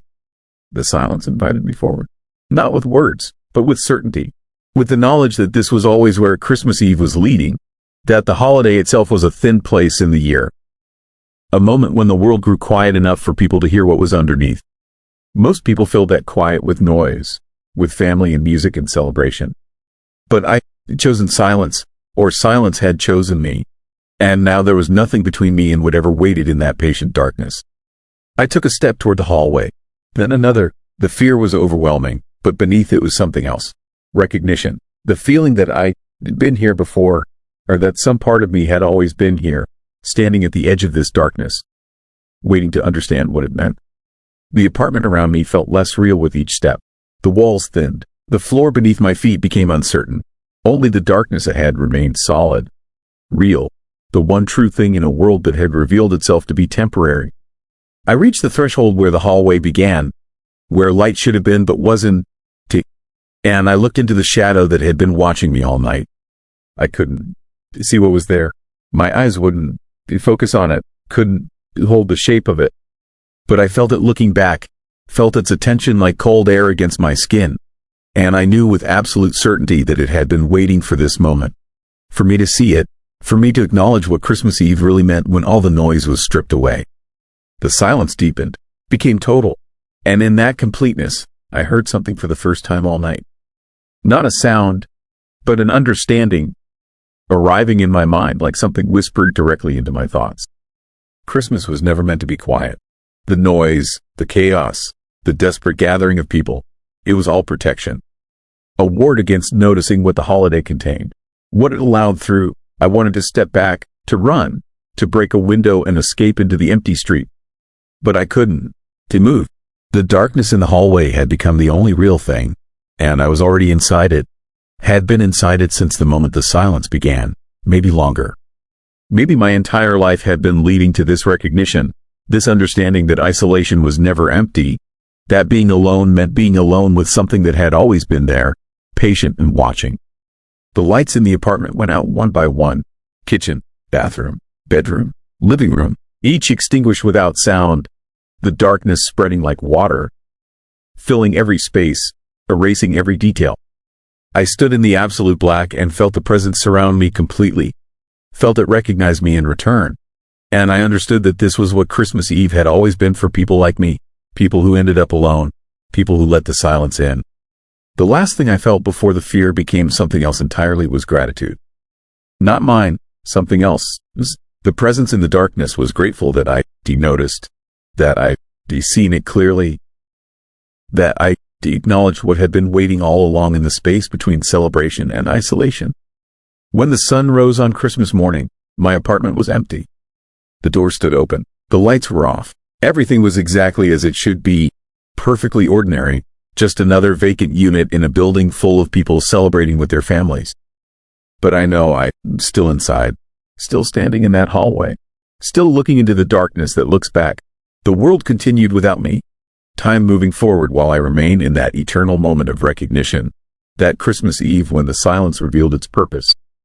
And sometimes, late at night, when the world grows quiet, I think other people can feel me here, can sense the presence I've become part of, can feel something watching from the darkness of their own empty hallways, waiting for them to be alone enough to understand what Christmas Eve really means when there is no one left to celebrate with.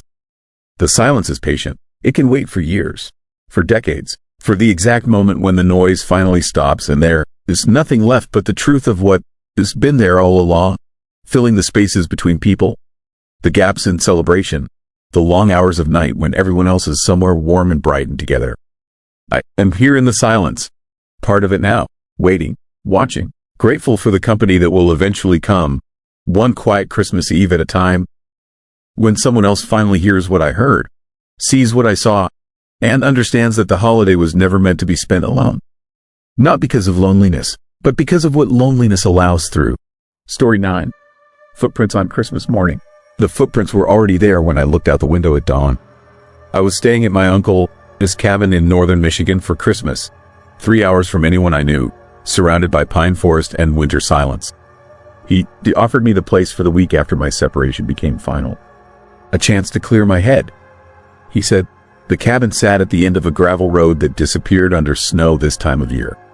The nearest house was 4 miles back toward town. I arrived on Christmas Eve and spent the night alone, watching snow fall through the window, the world outside growing quieter with each hour. By midnight, the accumulation had erased everything. The driveway, the path to the shed, the property line where the yard met the forest. Just smooth, undisturbed white in every direction. But when I woke on Christmas morning and went to the kitchen to make coffee, I saw them through the window above the sink. Footprints in the snow, leading from the tree line to the back of the house, stopping directly below the window of the bedroom where I slept. They were fresh. The snow had stopped falling around 3 in the morning, and these prints sat on top of the fresh accumulation, clear and recent. Boot prints, deep and deliberate, the kind that came from someone walking slowly, carefully, someone who wasn't worried about being heard. I stood at the sink and felt the fear settle into my chest. The isolation I wanted suddenly felt different. Dangerous. I was alone in a cabin surrounded by forest, and someone had walked up to the house during the night while I slept, had stood outside my bedroom window, had left prints that ended there with no return path visible from where I stood. I moved to the back door and looked out the small window set into it. From this angle, I could see more of the yard. The footprints didn't circle back. They stopped at the house and simply ended, like whoever made them had vanished or was still standing there, pressed against the wall below my bedroom window, just out of sight. My phone sat on the counter, but when I picked it up, there was no signal. There never was, this far out. The cabin had a landline, an old rotary phone mounted on the wall near the front door, but I couldn't remember if my uncle had said it was still connected. The isolation that had seemed peaceful yesterday now felt like a trap. I pulled on my boots and coat, my hands shaking as I tied the laces. I needed to see the prints up close, needed to understand what I was looking at. The fear told me to stay inside, lock the doors, wait for daylight to reveal some reasonable explanation. But daylight was already here, pale and gray through the windows, and the prints remained. The cold hit me the moment I stepped outside. The kind of cold that makes your lungs hurt, that turns your breath to fog before it leaves your mouth. The snow crunched under my boots, too loud in the morning stillness. I walked around the side of the house, following the path I shoveled the day before, and stopped when I reached the corner where the prints should be. They were exactly as I'd seen them from inside. Clear boot prints, adult-sized, leading from the forest to the house. I counted them as I approached, 14 steps from the tree line to the wall, each print deep and even, the spacing consistent, someone walking with purpose. And they ended at the house, directly below my bedroom window. The final print turned sideways like the person had stopped and stood there for a while, facing the wall. I looked up at the window above. The curtains were drawn, the way I left them before sleeping. But from this angle, standing where the prints ended, I could see a narrow gap where the curtains didn't quite meet. A sliver of darkness between them. Someone standing here in the night could have seen inside, could have watched me sleeping, could have stood in the cold and the silence and looked into that gap for as long as they wanted. The understanding came slowly, like cold water rising. I was being watched, had been watched. Someone knew I was here alone, knew the cabin was isolated, knew I wouldn't hear them approach through the snow. And they'd come close enough to look into my room while I slept, confident enough to leave prints, to mark their presence, to let me find the evidence. I turned and scanned the tree line. The forest was thick, dark even in daylight, the spaces between the pines filled with shadow and distance. Anything could be standing just inside that darkness, watching me now, seeing me discover the prints and understand what they meant. The fear became something physical, something that made my legs weak and my vision narrow. I forced myself to follow the prints backward, toward the forest. Each step felt wrong, like moving toward danger instead of away from it. But I needed to know where they came from, needed to see if there were more prints, other signs of who had been here. The snow around the prints was undisturbed, no marks indicating the person had wandered or circled. Just a straight line from the trees to the house, deliberate and focused. At the tree line, the prints emerged from between two large pines. I stopped at the edge of the forest and looked into the darkness between the trees. The prints continued into the woods, disappearing into shadow after a few feet. I couldn't see how far they went or where they originated. The forest interior was too dark, too dense, the morning light unable to penetrate more than a few yards. I didn't follow them further. Something about the darkness between those trees felt intentional, like a threshold I wasn't meant to cross. I backed away slowly, keeping my eyes on the forest, waiting for movement, for some sign of who had made the prints. But nothing moved. Nothing made a sound. The forest stood silent and still, holding its secrets in the spaces I couldn't see. Back at the cabin, I locked both doors and checked every window. They were all secure, all latched from the inside, but the knowledge that someone had been that close made the locks feel insufficient. The walls felt thinner. The windows felt like vulnerabilities instead of views. I tried the landline, lifting the rotary receiver to my ear, but heard only dead silence. No dial tone, no static, just empty quiet that confirmed how completely alone I was. The day passed in a strange, suspended way. I stayed inside, moving from window to window, watching the yard and the tree line for any movement, any sign that whoever made the prints had returned. But the snow remained undisturbed except for my own tracks around the house. Nothing emerged from the forest. Nothing crossed the open space between the trees and the cabin. The isolation grew heavier with each hour, the silence more oppressive. By afternoon, I convinced myself I should leave, pack my things, get in the car, drive back to town even if I had to leave everything behind. But when I looked out the front window at where I had parked, the car was barely visible under the new snow that had started falling around noon. Heavy, thick flakes that accumulated quickly, already covering the windshield, burying the driveway under inches of fresh powder. Even if I could dig out, the road back to town would be impassable without a plow. I was trapped. The word arrived fully formed in my mind, impossible to dismiss. Trapped in an isolated cabin with someone who knew I was here, who had already come close enough to watch me sleep, who had marked their presence and then disappeared back into the forest. And now the snow was erasing everything, covering the prints, resetting the blank canvas around the house. As darkness fell, the fear changed from something sharp and immediate to something deeper, more persistent. A dread that settled into my bones and wouldn't leave. I turned on every light in the cabin, pushing back the darkness, but the windows became mirrors at night, reflecting the interior back at me, showing nothing of what was outside. I could be standing at the glass looking at my own reflection while someone stood on the other side, inches away, looking back at me through my own reflected face. I pulled the curtains closed in every room and sat in the living room with my back to the wall, facing the doors, listening to the silence of the house and the muffled quiet of falling snow. Every small sound became significant. The cabin settling, the wind against the windows, the creak of wood adjusting to temperature changes. Each noise made me freeze, made me listen harder, made me question whether it was just the house or something else. Someone else. Around midnight, I heard it, a soft sound from the back of the house, a scraping, barely audible, metal on wood. I stood slowly, my heart pounding so hard I could feel it in my throat, and moved toward the kitchen. The sound came again, clearer now. Something scraping against the back door, low and deliberate, like someone dragging a key or a knife along the wood, testing it, announcing their presence. I stood in the kitchen doorway and stared at the back door. The curtain over its window was drawn, showing nothing. The scraping continued, slow and rhythmic, patient, not trying to break in, just letting me know they were there, that they could come back, that the locked door was the only thing between us. Then it stopped. The silence that followed was worse than the sound. I waited, barely breathing, listening for footsteps in the snow, for any indication of movement. But the silence held, deep and complete. Minutes passed, 5, 10, nothing. I forced myself to move to the door, to look through the peephole I hadn't noticed before. A small lens set into the wood at eye level. The view outside was dark, the motion sensor light that should have activated apparently broken or covered. But in the faint ambient glow from the curtained windows, I could see the snow-covered deck, the yard beyond it, the dark line of the forest in the distance. And I could see the footprints, new ones, leading from the forest to the back door, stopping at the threshold. The same measured spacing, the same deliberate pattern.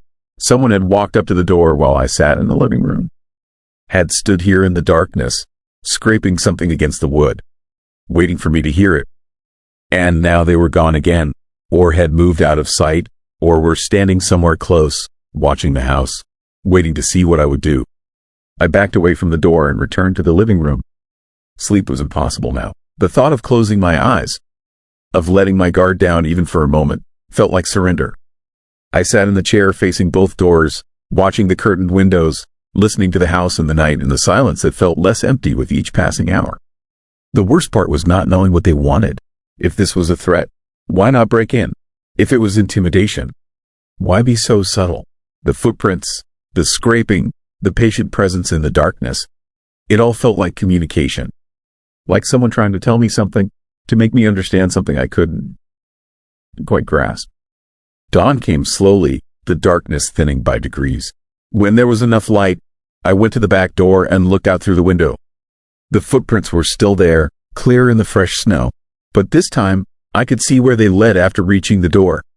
They didn't disappear. They circled the house, went around the entire perimeter, stopping at each window, each door, marking each potential entry point before returning to the forest. Someone had walked around the cabin multiple times during the night, checking every access point, mapping the house in the darkness while I sat inside and listened. The systematic nature of it was more terrifying than random threat. This was planning, preparation, someone learning the house, learning my patterns, getting ready for something. I spent Christmas morning standing at windows, watching the forest, waiting for movement. But the woods remained still, undisturbed, holding whoever had been here in darkness and distance. The snow started again around noon, heavy and thick, covering the new prints, erasing the evidence of the night. Surveillance. By evening, the isolation had become unbearable, not because I was alone, but because I wasn't. Someone was out there in the forest, close enough to reach the house in minutes, patient enough to wait for the right moment. And I had no way to call for help, no way to leave, nothing to do but wait and wonder when they did come back. What they wanted, why they'd chosen this cabin. This night, me. Dawn, do you know if I'll see them? Dawn, do you know if they want to be seen? Maybe the footprints are the point. The knowledge that I'm being watched, studied, circled. Maybe that is the purpose, to make me understand how vulnerable I am out here, how completely alone, how easy it would be for someone to walk out of the forest and into my life and there to be nothing I could do to stop it. The snow keeps falling. The footprints keep appearing. Each morning I find new ones, closer each time, stopping at different windows, different doors. And each night I sit in the darkness with the lights off now, because I realize the lights just make me more visible, just make it easier for whoever is out there to see inside, to watch me moving from room to room, to learn my routines and wait for their moment. I am still here, still alone, still watching the forest and the snow and the space where footprints appear and disappear like breath. And I'm beginning to understand that leaving isn't an option anymore. That maybe it never was. That something about this cabin, this forest, this isolation, is exactly where I was always supposed to be on Christmas. Waiting in the darkness for whatever comes walking out of the trees when the watching is finally done and the next part begins. Story 10. Christmas light that turned on by itself. I noticed it at 2:17 in the morning. A single red light in the window of the house across the road. The house that had been empty for 6 months. I was sitting in my living room with all my own lights off. Could not sleep. Had not been sleeping well for weeks. The darkness felt better somehow. Easier. The Christmas tree in the corner was unplugged. The outside decorations were still in boxes in the garage. This was my first Christmas alone in 14 years. The light across the street was steady. Not blinking, not flickering, just a solid red glow in what I knew was the front bedroom window. I had watched the family move out in June, watched the for sale sign go up, watched it sit there through summer and fall with no buyers. No one had been in that house since August when the realtor stopped coming by. I stared at that red light for 10 minutes. Then I got up and walked to my front window for a closer look.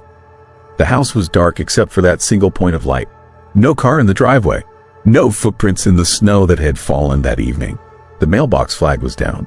Everything was still. At 2:34 the light went off. The darkness where it had been felt wrong. Heavier. I stood at my window and watched the empty house and told myself it was nothing. A malfunction. Some electrical problem. Old wiring. But I had been in that house before. Years ago for a neighborhood party. The wiring was new. Everything was new. I went back to the couch, but I did not sit down. I kept looking out the window every few minutes. Checking. The house stayed dark. No movement. No light. Just a dark shape against the night sky. At 3:09 the light came back on.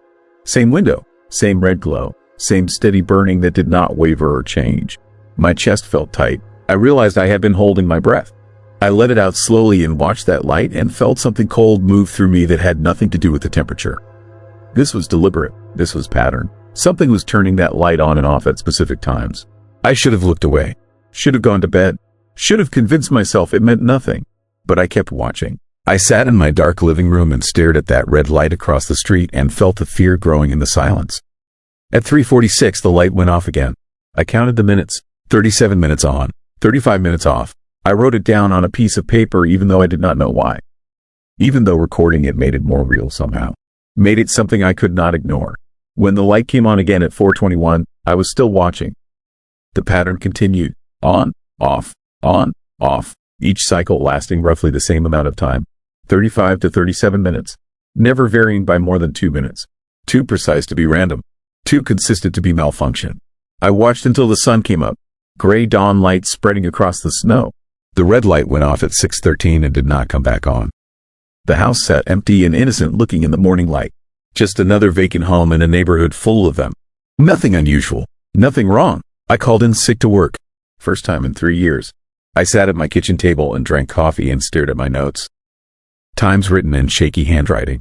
A pattern I could not explain and did not want to understand. But I could not stop thinking about it. Could not stop wondering what it meant. I tried to sleep during the day, but every time I closed my eyes, I saw that red light. Steady, burning, waiting. When darkness came again on Christmas night, I was already sitting in my living room with the lights off. Waiting, watching the house across the street.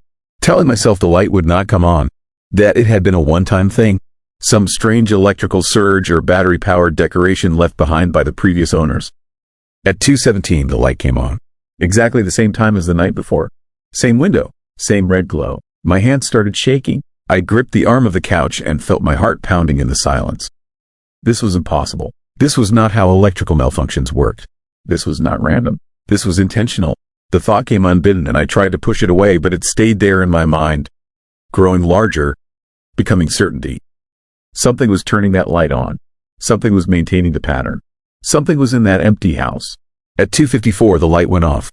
I grabbed my coat and walked outside before I could change my mind. The cold hit me immediately. 8 degrees according to the thermometer on my porch. The snow crunched under my boots. My breath came out in white clouds. The street was empty. Every house was dark except for Christmas lights on timers. Reds and greens and blues reflecting off the snow. Cheerful, normal, safe. I crossed the street and stood at the edge of the empty house, its driveway. The snow was undisturbed. No footprints. No tire tracks. No sign anyone had been here in months. The for sale sign leaned at an angle, half buried in a snowdrift.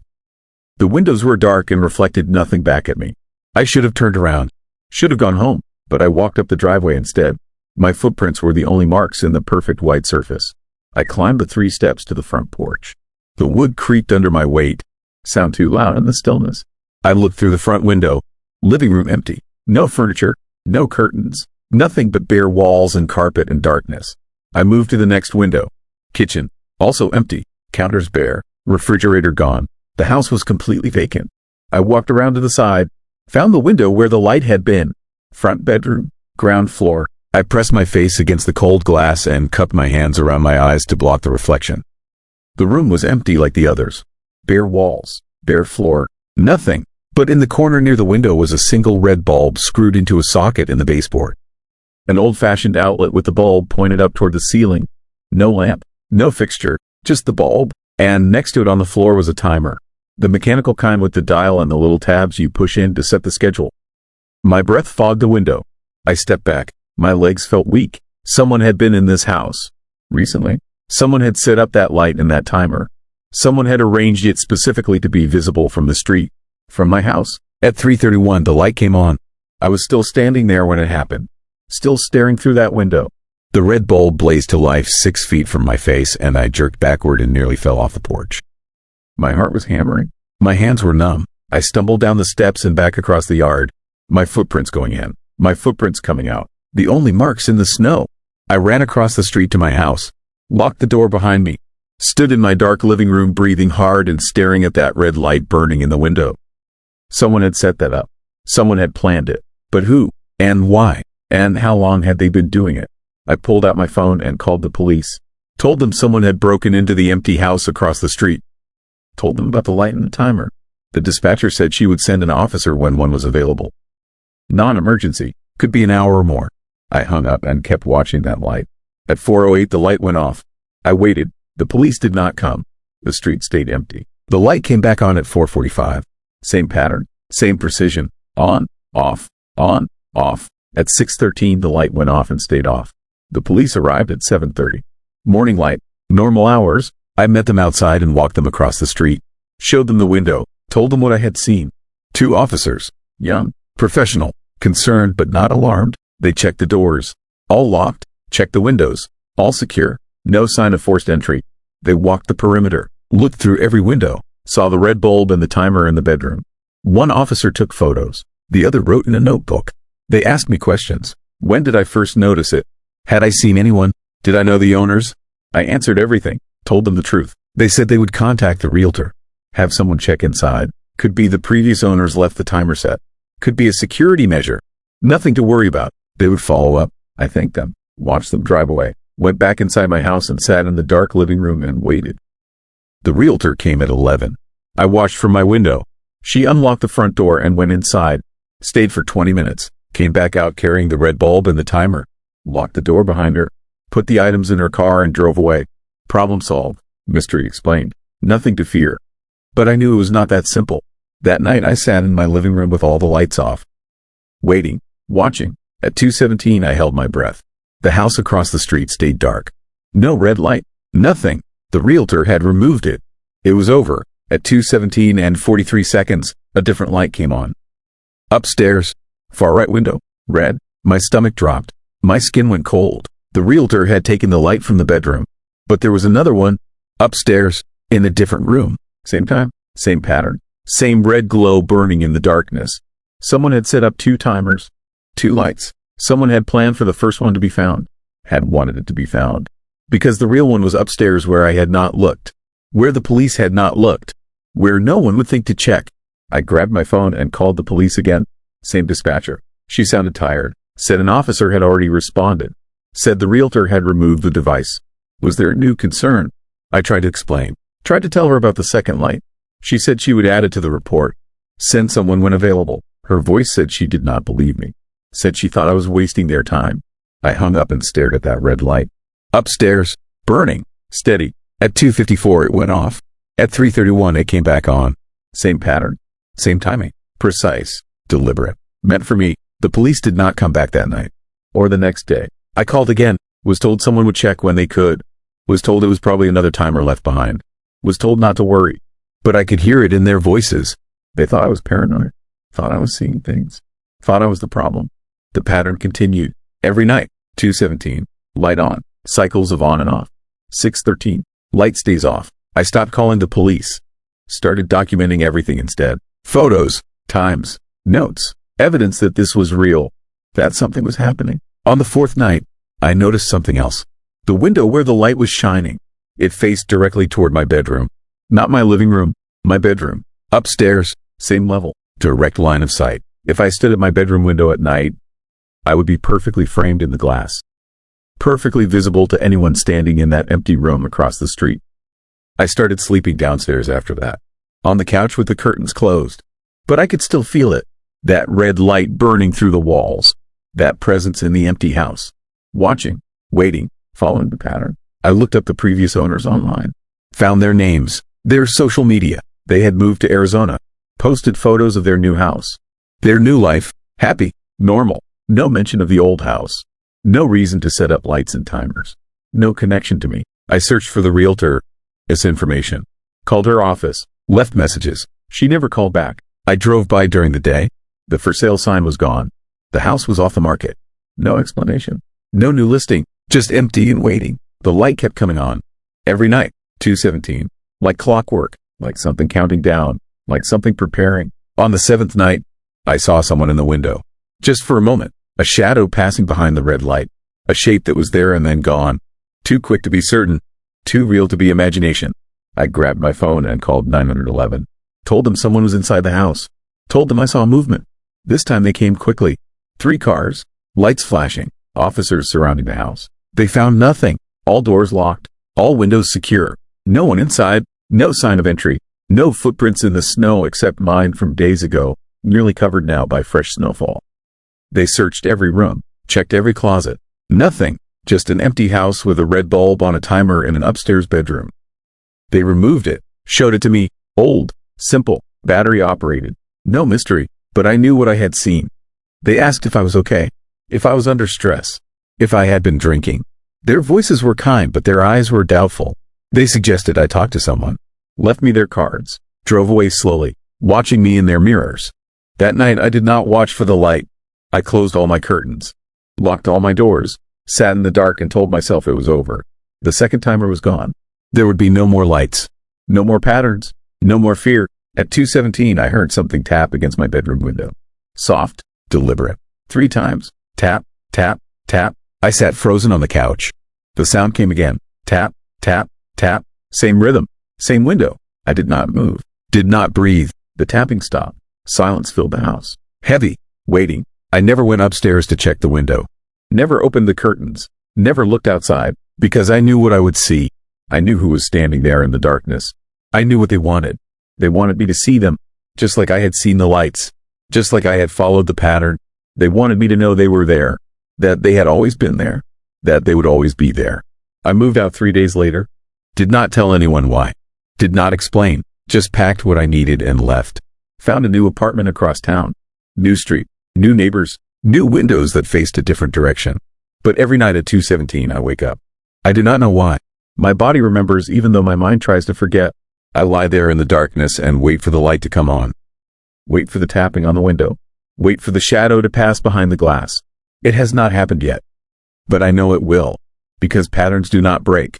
Because whoever set up those lights and timers knew where I lived. Knew my windows. Knew my schedule. And if they knew all that, they know where I am now. Sometimes I wonder if I should have stayed. If I should have opened that door. If I should have confronted whatever was in that empty house. But I know the truth. I know that fear kept me alive. That isolation saved me. That running was the only choice. The house across from my old place is still empty. I checked online. Still off the market. Still waiting. And every Christmas when the lights go up and the decorations come out and the world pretends everything is safe and bright, I think about that red light burning in the darkness. That pattern repeating endlessly. That presence watching and waiting for someone new to notice. Someone new to follow. Someone new to fear. And I wonder if they are standing at their window right now. Watching a red light across the street, counting the minutes, writing down the times, following the pattern into the nightmare I barely escaped. I wonder if they know yet what it means, if they understand what is coming, or if they are still telling themselves it is nothing, just a malfunction, just old wiring, just imagination, just fear without reason, just a light turning on by itself in an empty house on Christmas night.